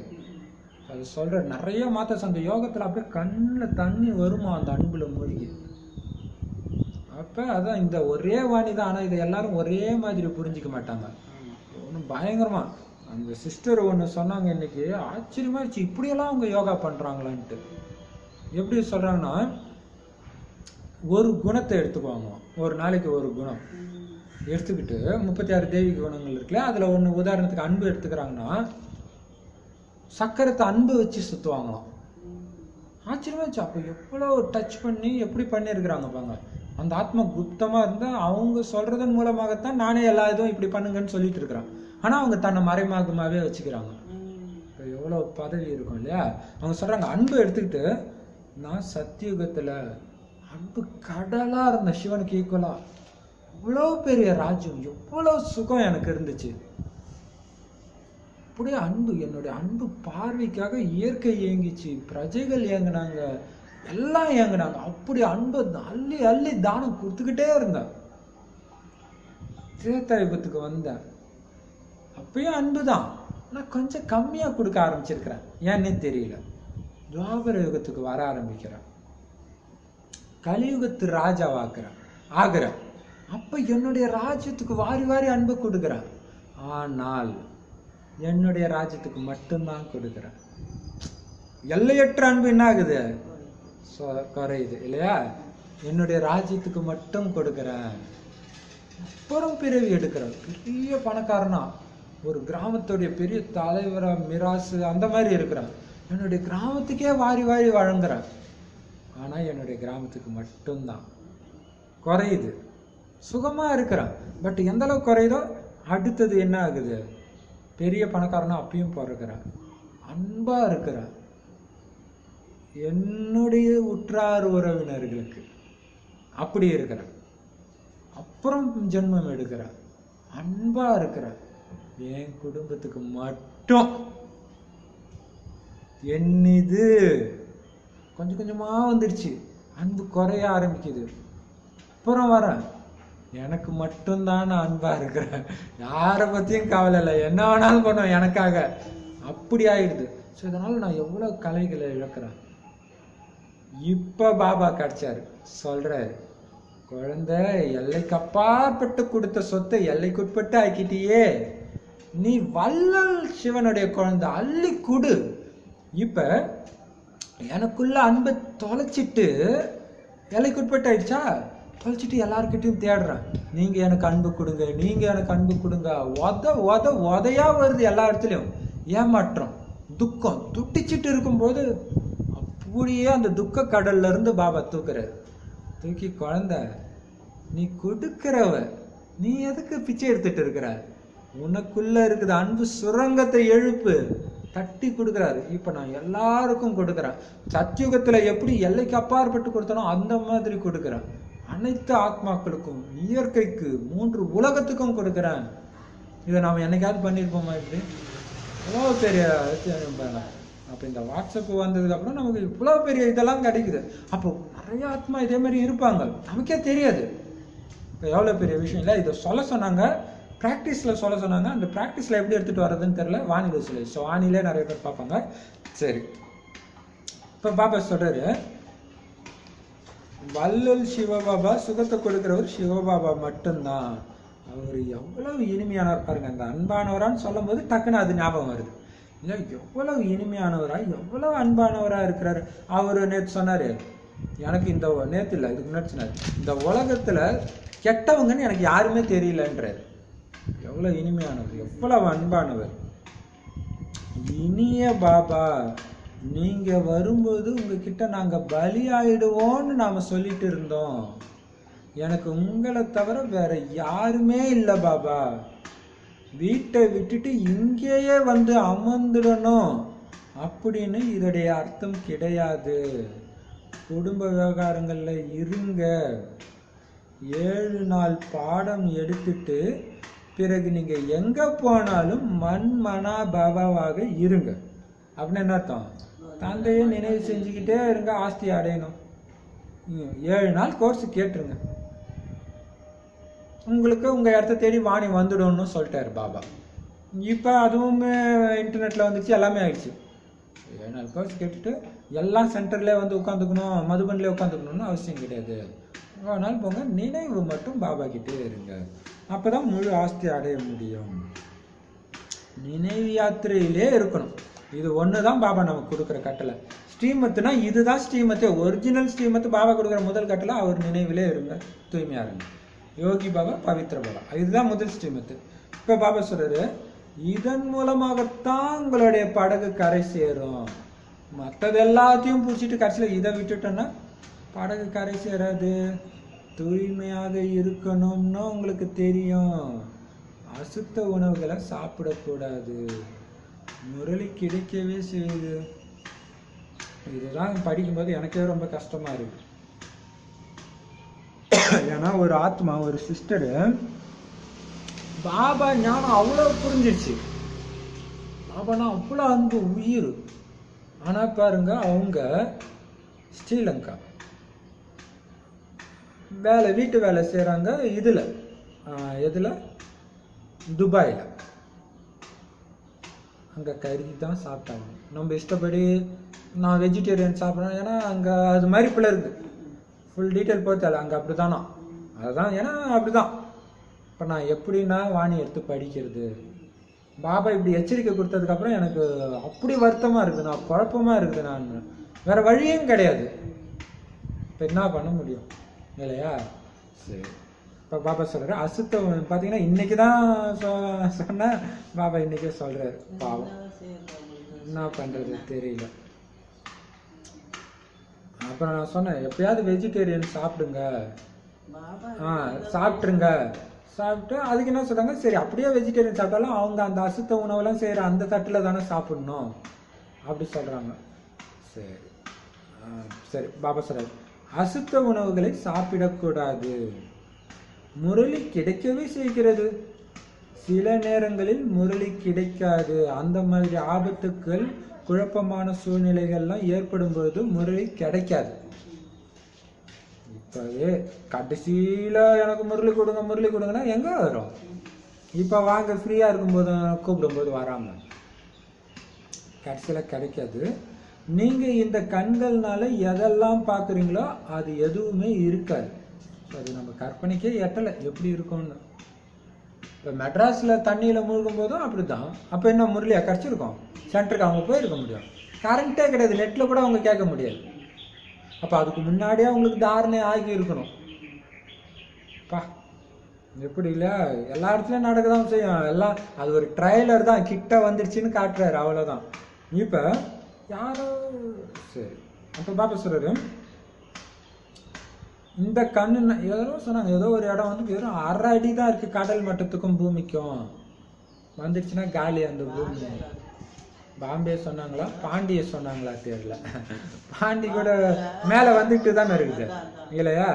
அப்ப பாபா சொல்றாரு, பாம்பேலயும் கூட அப்படித்தான் அந்த நினைக்கிறேன். இடத்துலயே வீடு எல்லாம் கட்டிங்க. அப்ப பாபா சொல்றாரு, நீங்க இந்த கண்ணுனால எதெல்லாம் பாக்குறீங்களோ அது எதுவுமே இருக்காது, எல்லாமே பஸ்பமாகிடும். பிரளயம் ஏற்படுறது கிடையாது. உலகம் ஒன்னே ஒண்ணுதான். புதுசுல இருந்து பழசாகுது, அவ்வளவுதான். புது உலகம் பழைய உலகம்னு சொல்லப்படுது. ஆனா ஒரே உலகம் தான். இந்த உலகம் இப்ப பழசு. இன்னும் இந்த பழைய உலகத்துக்கு கொஞ்சம் காலம்தான் இருக்குது ஆயுள் உலகத்துக்கே. கல்பத்தின் ஆயுள் 1,00,000 ஆண்டுகள்னு அவங்க சொல்றாங்க. இன்னும் 40,000 ஆண்டுகள் இருக்குதுன்னு கலியுகத்தை பத்தி சொல்றாங்க. உண்மையில 5,000 ஆண்டுக்கான சக்கரம் இது. அது பாருங்க, பாபா சொல்றாரு இன்னும் 40,000 வருஷம், லட்சக்கணக்கான வருஷம்னு கலியுகத்துக்கு சொல்றாங்க. ஆனா பாபா சொல்றாரு ஒட்டுமொத்த கல்பமே 5,000 வருஷம் தான் இருக்குது. ஏன்னா இந்த சக்கரமே 5,000 வருஷம் சக்கரம் தான். உங்களுடைய புத்தியில முழு ஞானமும் இருக்குது. ஆனா மனிதர்கள் பாருங்க முற்றிலும் கல்புத்தியா இருக்கிறாங்க. நடிகனாக இருந்து கொண்டு நாடகத்தை படைத்தவர் டைரக்டரை தெரிஞ்சுக்கலன்னா அவங்கள என்னன்னு சொல்றது? உலக சரித்திர பூகோளம் எப்படி திரும்பவும் நடைபெறுதுன்னு தெரிஞ்சுக்கணும் இல்லையா? உலக சரித்திர பூகோளம் இல்லையா? நடிக்கிறீங்க, யாரு நடிக்க வைக்கிறா, டைரக்டர் யாரு, இதையே தெரிஞ்சுக்கலாம எப்படி? யாரு ஹீரோ இல்லையா? இப்ப பாபா சொல்றாரு அதுன்னு இந்த சரித்திரம் பூகோளம் எப்படி திரும்ப சுத்துதுன்னு தெரிஞ்சுக்கணும் தானே. யாரு நல்லா புரிஞ்சு இருக்கிறாங்களோ, புத்தியில அவங்க இதை தாரணை செஞ்சு மற்றவங்களுக்கும் யாரு தாரணை செய்ய வைக்கிறாங்களோ அவங்க உயர்ந்ததிலும் உயர்ந்த பதவி அடைவாங்க. சூப்பரா சொல்றாரு இல்லையா? அந்த அளவுக்கு இதை புரிஞ்சுக்கிட்டு தாரணை பண்ணி மற்றவங்களுக்கும் புரிய வச்சு எத்தனை பேரை பாபா குழந்தை ஆக்குறாங்களோ அவ்வளோ உயர்ந்த பதவி, அவ்வளோ பிரஜைகளை உருவாக்குறாங்க. பாபா சொல்றாரு எந்த ஞானம் என்கிட்ட இருக்குதோ அதை நான் உங்களுக்கு இப்பொழுது கொடுத்து கொண்டிருக்கிறேன். நாடகப்படி நான் திரும்பவும் இதை செஞ்சிட்டு இருக்கிறேன். அதுவும் பாருங்க, நாடகப்படி கொடுத்துட்டு இருக்கிறேன். இந்த நாடகத்துல பதிவானபடி திரும்பவும் அதையே செஞ்சிட்டு இருக்கிறேன். எனக்கும் நாடகத்துல பாகம் இருக்குது. பக்தி மார்க்கத்திலையும் கூட என்னுடைய பாகத்தை நான் நடிச்சிருக்கிறேன். இப்பொழுது உங்களிடம் வந்து எனது மற்றும் படைப்பின் முதல் இடை கடையின் அறிமுகம் கொடுக்கிறேன். இப்போ பாருங்க, பக்தியிலையும் அவர் தான் ஹீரோ, ஞானத்திலையும் அவர் தான் ஹீரோ இல்லையா? அவருக்காக தான் எல்லாம் பண்ணோம். இப்போ பாப்பா சொல்றாரு அப்போ நான் காட்சியும் காட்டினேன், இப்போ உங்களுக்கு ஞானத்தையும் கொடுக்குறேன். என்னை பற்றி படைப்பை பற்றிய முதல் இடைக்கடை அறிமுகம் கொடுக்கிறேன். நானும் நாடகத்துடைய பந்தனத்துல இருக்கிறேன். ஏன் பாப்பா அப்பவே நீ ஞானத்தை கொடுத்துருக்க கூடாதா? நாடகத்துல இல்ல, இருந்தாதான் கொடுக்க முடியும் இல்லையா? அதான் நாடகத்தின் பந்தனத்துல இருக்கிறேன் இல்லையா? நான் காட்சியை பார்த்துட்டேன். இவங்க என்ன எனக்கு சொல்றது? நிறைய பேர் அப்படிதான் இருப்பாங்க. கேட்பாங்க நீங்க சொல்றதெல்லாம் ரைட்டுங்க, எல்லாம் கேட்பாங்க, அவனே கேட்குற மாதிரியே இருக்கும். கேட்டுட்டு எனக்கு சிவனே வந்தாருங்க, எனக்கு கிடைச்சிட்டாரு அவரு, ஞானம் கிடைச்சிருச்சு எனக்குன்னுவாங்க. அப்ப என்ன பண்றது இல்லையா? அவருக்கு ஏதோ ஒரு காட்சி கிடைச்சோடனே ஞானம் கிடைச்சிருச்சான். இப்ப பாப்பா சொல்றாரு நான் ஒரே ஒரு முறை தான் வரேன். எனது அறிமுகம் மற்றும் படிப்பின் முதல் இடை கடையின் ஞானத்தை கொடுக்க வரேன். உலக ஆஸ்தி, சொர்க்கத்தின் ஆஸ்தின்ற லாட்ரி சீட் கொடுக்கறதுக்கு வரேன். ஒரே முறை யூஸ் பண்ணிட்டீங்க, மறந்துட்டீங்க. இப்பொழுது இல்லையேல் எப்பொழுதும் இல்லை. நல்லது. இனிமையிலும் இனிமையான தேடி கண்டெடுக்கப்பட்ட செல்லமான குழந்தைகளுக்கு தாய் தந்தையாகிய பாப் தாதாவின் அன்பு நினைவுகள் மற்றும் காலை வணக்கம். ஆன்மீக குழந்தைகளுக்கு ஆன்மீக தந்தையின் அன்பு நினைவுகள் மற்றும் நமஸ்தே. ஆன்மீக தாய் தந்தைக்கு ஆன்மீக குழந்தைகளின் அன்பு நினைவுகள் மற்றும் நமஸ்தே. தாரணைக்கான முக்கிய சாரம்: தந்தைக்கு சமமாக கீழ்ப்படிந்துள்ளவராக ஆகணும். அதான் மெயின் இல்லையா? சொன்னாரே, நான் கீழ்ப்படிந்துள்ளவன். ஒருபொழுதும் எந்த விஷயத்திலும் தனது அகங்காரத்தை காமிக்க கூடாது. நிராகாரியாகவும் இருக்கணும், நிரகங்காரியாகவும் இருக்கணும் இல்லையா?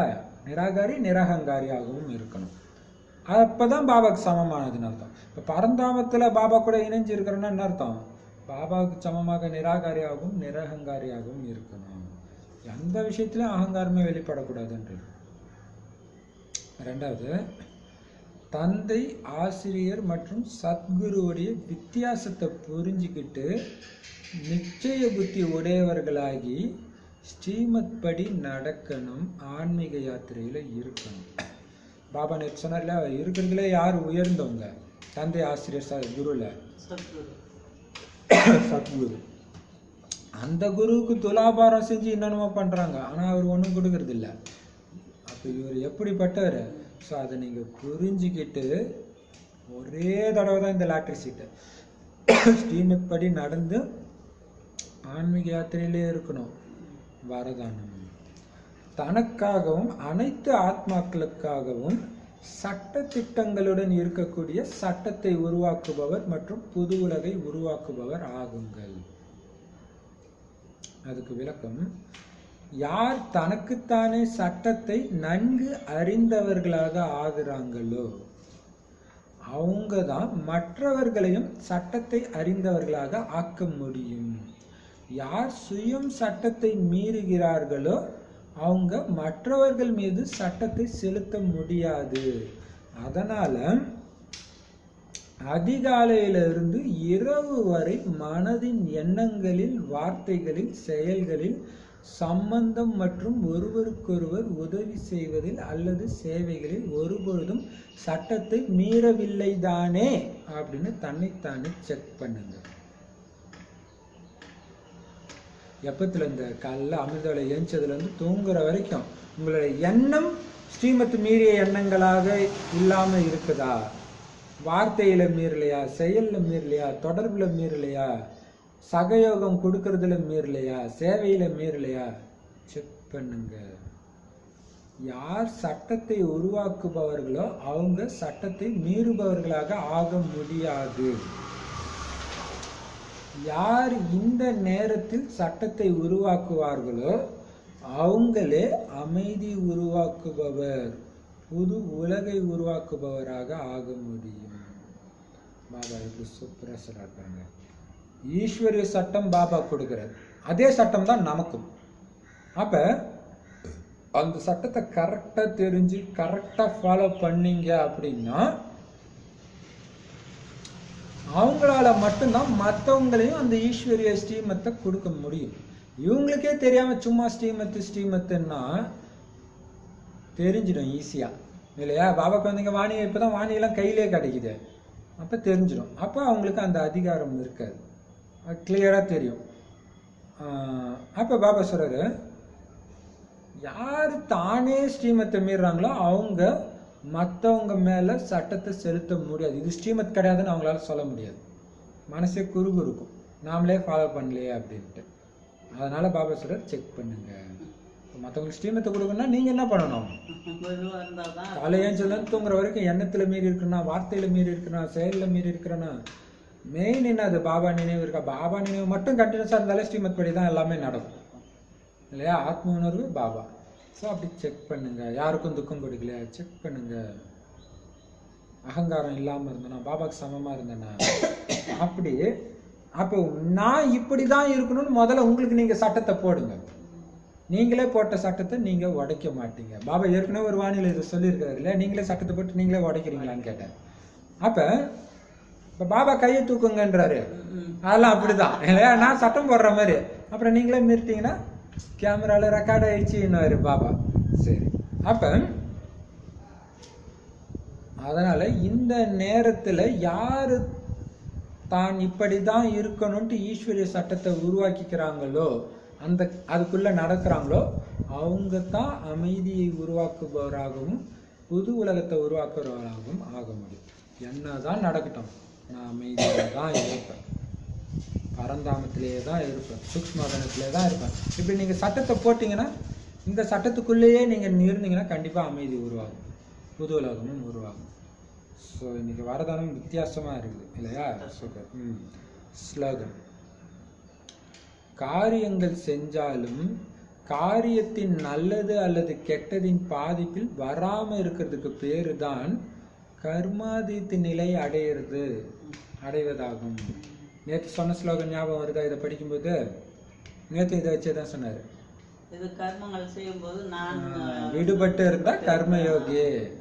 அதே மாதிரி இங்க என்ன சொல்றாரு? காரியம் செய்யும் பொழுது அந்த காரியத்தின் நல்லது கெட்டதின் பாதிப்புல இருந்து, அது நல்லதா முடியலாம், கெட்டதா முடியலாம், அதனால பின்னாடி வர்ற எஃபெக்ட் அந்த பாதிப்புல வராம இருக்கிறதா கர்மத்தின். பாபாட்ட நான் கேட்டேன், பாபா எனக்கு இதான் டச் பண்ணார், நான் செய்யறேன், அவ்வளவுதான். இதுல நல்லது என்னை புகழ்ந்தாலும் செய்ய சொன்னது பாபா, நான் செஞ்ச போய் அவரை புகழுங்க. திட்டினாலும் பாபா செய்ய சொன்னார், அவரை போய் திட்டிக்கணும். எந்த பாதிப்புமே இல்லை, சுத்தமாக. அப்படி சொல்லுவாங்கள்ல, ஏதோ ஒன்று ஒரு பொருள் வச்சு, இதை யார் இங்கே வச்சா? அக்கா தான் அங்கே வைக்க சொன்னான், அவ்வளோதான், முடிஞ்சு போச்சு. அவங்க வேலை அவ்வளோதான். அக்கா வைக்க சொன்னா நான் வச்சுட்டு போய் அக்காவை திட்டிக்கோ, டக்குன்னு எஸ்கேப் வராங்களா? அதே மாதிரியே இங்கேயும் இருக்கணும், இங்கேயும் அதே மாதிரி இருக்கணும். பாபா சொன்னார், செஞ்சோம், அவ்வளோதான். என்னவோ சொல்லுவாங்களே, புகழ்வது இகழ்வது எல்லாமே அவருக்கு, நமக்கு கிடையாது. அப்படி இருக்கிறவங்களுக்கு பேர் தான் கர்மாதித்த நிலை. அந்த நிலை அடையணும்னா என்ன பண்ண முடியும்?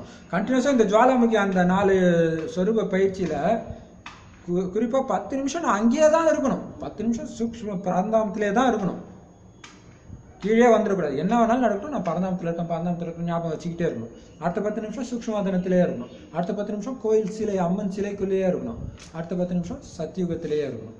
ஸோ இப்படி நீங்கள் இருந்தீங்கன்னா இது ஒரு நல்ல வாய்ப்பு. காரியத்தில் உங்களுடைய புத்தி போகாது, அப்போ விடுபட்டு இருப்பீங்க. இதுவும் ஒரு யுக்தி. ஓம் சாந்தி. சூப்பர். சரி, பாபா என்னென்ன சொன்னார் இன்னைக்கு? ஃபர்ஸ்ட் எடுத்ததுமே பரவாயில்ல, சொல்லுங்க. பாபா என்ன சொன்னாரு எடுத்ததுமா, அவரு போல அகங்காரம் இல்லாம சேவை செய்யறவங்க ஒருத்தரும் கிடையாது. எந்த எதிர்பார்ப்பும் இல்லாத அப்பா செய்யற மாதிரி மற்றவங்க யாரும் செய்ய மாட்டாங்க இல்லையா? அது சொன்னாரு. அடுத்து நீங்க யாருக்கும் துக்கம் கொடுக்காதீங்க.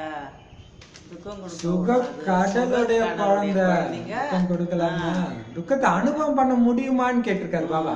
சுகக்கடல் எப்படி துக்கத்தை அனுபவம் பண்ண முடியும்? சுகஸ்வரூபமா எல்லாம் இருக்கணும் நீங்க அப்படின்னு. சூப்பர். அடுத்தது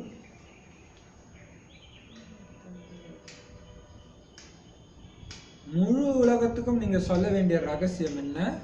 அப்பா வந்துட்டாரு, சுகதாமத்துக்கு அவரை நினைச்சா போயிடுவீங்க அப்படின்னு சொல்லுங்க, மன்மனாபவ சொல்லுங்க. அது மட்டும் இல்லாம இந்த செய்தியை யார் வாழ்க்கையில கடைபிடிக்கிறாங்களோ, துக்கம் கொடுக்க மாட்டேன்றத கடைபிடிக்கிறாங்களோ, பாபா நினைவிலே இருக்கிறாங்களோ, அவங்க அரை கல்பத்துக்கு மாயை மயக்கத்துல இருந்து விடுபட்டுடுவாங்க. அந்த மாதிரி சஞ்சீவினி மூலிகை. அப்புறம் என்ன சொன்னாரு? இந்த பக்தியை பத்தி சொன்னாரு, குருமார்களை பத்தி சொன்னாரு. அவங்க எல்லாம் இந்த தீர்த்த யாத்திரைக்கு ஸ்தூலத்துல அழைச்சிட்டு போவாங்க, ரொம்ப கஷ்டம். நம்ம என்ன யாத்திரை செய்யறோம், அது திரும்பி வருவீங்க, இது திரும்பி அந்த மரண உலகத்துக்கு நம்ம வரமா, அதனால எந்த லாபமும் கிடையாது. இன்னொன்னு துலாபாரம் சொன்னாரு. துலாபாரம் அந்த சிஷ்ய அந்த குருகுல எல்லாம் அது மாதிரி எல்லாம் செய்யறாங்க. ஆனா எனக்கு பாபா சும்மா லைட் லேசா பண்ண முடியும். இவரை மாதிரி எதிர்பாராம சேவை செய்யறவர் யாருமே கிடையாது.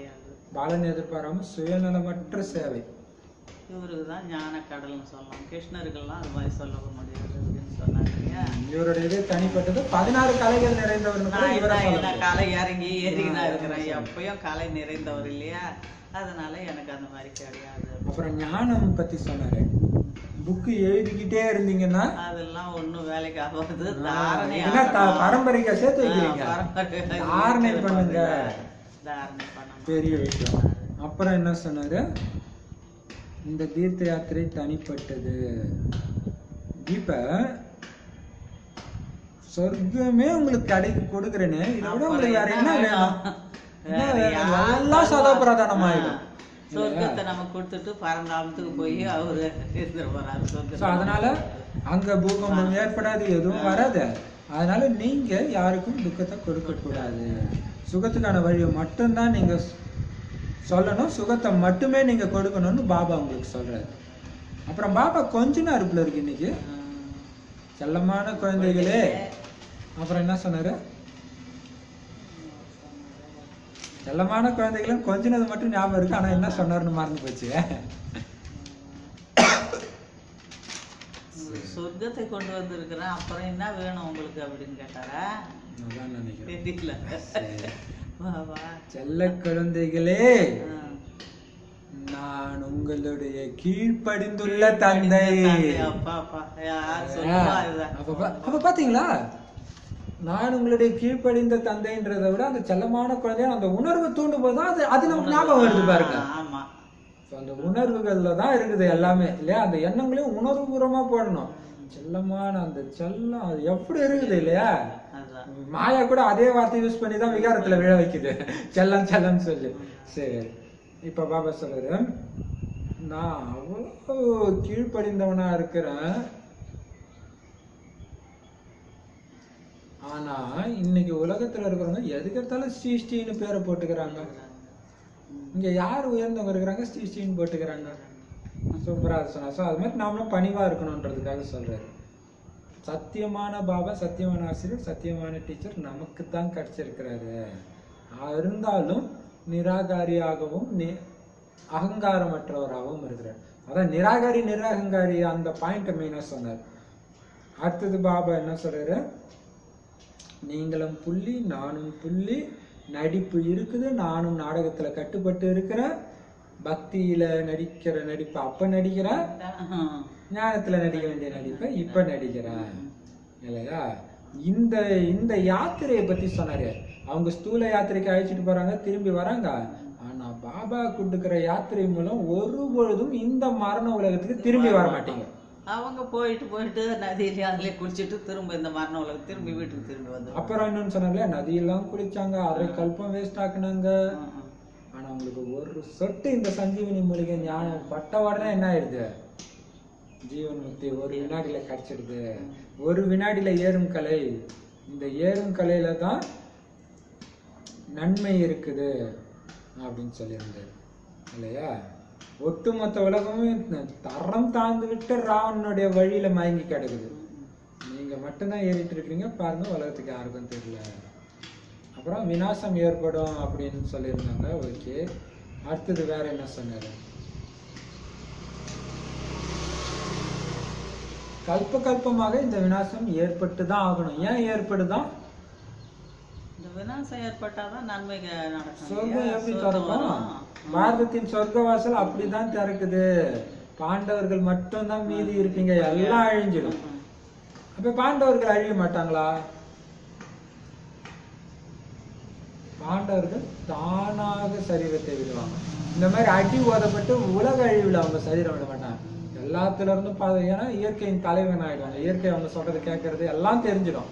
அந்த சமஸ்காரத்தை கண்ணு முன்னாடி பார்த்து சரீரத்தை விட்டதுக்கு பிறகு ஆட்டோமேட்டிக்கா அந்த சமஸ்காரம் எதுக்கும் பாருங்க. இவ்வளவு ஆட்டம் காணும் போதே பயப்படாதவங்களுக்கு பயம் வருமா? பயம்னா என்னன்னு தெரியும். ஆத்மா அபிமானி ஆகியே தீரணும், இல்லைன்னா கடைசியில அலற ஆரம்பிச்சிடும் இல்லையா? அசைக்க முடியாத நிச்சய புத்தி இருக்கணும். பாபா எவ்வளவு அன்பானவரா இனிமையானவரா இருக்கிறாரு. நீங்க பலியாயிடுவோன்னு சொன்னீங்க, அதுக்கு பாபா சொல்றாரு, பாபா உங்களை தவிர யாருமே இல்லைன்னு நீங்க சொன்னதுடைய அர்த்தம் எல்லாம் சென்டர்ல வந்து உட்காந்துக்கோங்கன்னு அர்த்தம் கிடையாது. எங்க வேணாலும் போங்க, அப்புறம் அசுத்த உணவை சாப்பிடாதீங்கன்னு சொன்னாரு. சில நேரம் முரளி கூட கிடைக்காம போயிடும். அப்புறம் உலக அழிவை பத்தி சொன்னாரு. ஃபுல்லா அழிஞ்சிடாது, இதே உலகம்தான் புதுசாகவும் பழசவும் ஆகுது, அதை சொன்னாரு. அப்புறம் 5000 வருஷத்தை லட்சக்கணக்கான வருஷங்கள்னு சொல்லிட்டாங்கன்னு சொன்னாரு. சரித்திர பூகோளத்தை பத்தி தெரிஞ்சுக்கணும்ல. யார் இந்த ஞானத்தை நல்லா புரிஞ்சு மத்தவங்களுக்கும் புரிய வைக்கிறாங்களோ அவங்களுக்கு தான் பெரிய பதவி, உயர்ந்த பதவி கிடைக்கும். எந்த ஞானம் என்கிட்ட இருக்குதோ அது அப்படியே உங்களுக்கு சொல்றேன். நாடகத்தின்படி ஒரே ஒரு முறை வரதானம். அந்த சட்டத்தை பத்தி தானே வந்தது. நீங்களா போட்டுக்கிற சட்டத்தை நீங்க மீறினீங்கன்னா மத்தவங்க மேல அந்த சட்டத்தை பயன்படுத்த முடியாது. நீங்களே மீறினீங்கன்னா நீங்க அந்த சட்டத்தை படி வேலை பெரிய விஷயம் இல்லையா? அப்ப காலையில இருந்து செக் பண்ணுங்க மீறாம இருக்கிறனா. அப்பதான் நீங்க ஸ்ரீமத்தை பத்தி மத்தவங்க கிட்ட சொல்ல முடியும். நீங்களே மீறிட்டு அவங்க கிட்ட எப்படி சொல்ல முடியும்? பயங்கரம் இல்லையா? ஸ்லோகன் ஸ்லோகன் காரியத்தை செய்தாலும் அதோடைய பலனின் பிரபாவத்துல வராம இருக்கிறவங்க தான் கர்மதி. அதுல நல்லது நடக்குது, கெட்டது நடக்குது, அந்த பாதிப்பு உங்களுக்கு இருக்கு. அவ சொன்னார் செஞ்சு அதுக்குதான் அப்பயே பகவத்கீதையில கர்மத்தை செய் பலனை எதிர்பாராதுன்னு இருக்கும். அதுல ரொம்ப யோசிக்க கூடாது. இது செஞ்சா என்ன ஆயிடும், எப்படி ஆயிடும், நேரம் தோணிச்சா சொல்லிட்டு போங்க. நாடகப்படி அது நன்மையில தான் முடியும். முடிஞ்சு போச்சு. எப்படி எது நடந்தாலும் அது நன்மைதான். ஒரு சிஸ்டரு அவங்க ஹஸ்பண்டுக்கு இன்னமும் ஒரு ஆக்சிடென்ட் ஆகி அப்படியே இடுப்பு எலும்பே போயிடுச்சு, மேன் எலும்பு. அவங்க சொல்றாங்க பாபா ஏதோ ஒரு நன்மைக்கு பண்றாரு. ஏன்னா ஒரு சுத்தமான பாபாவே பிடிக்காதான், ஏதோ நன்மைக்கு தான் நடக்குது. ஓம் சாந்தி.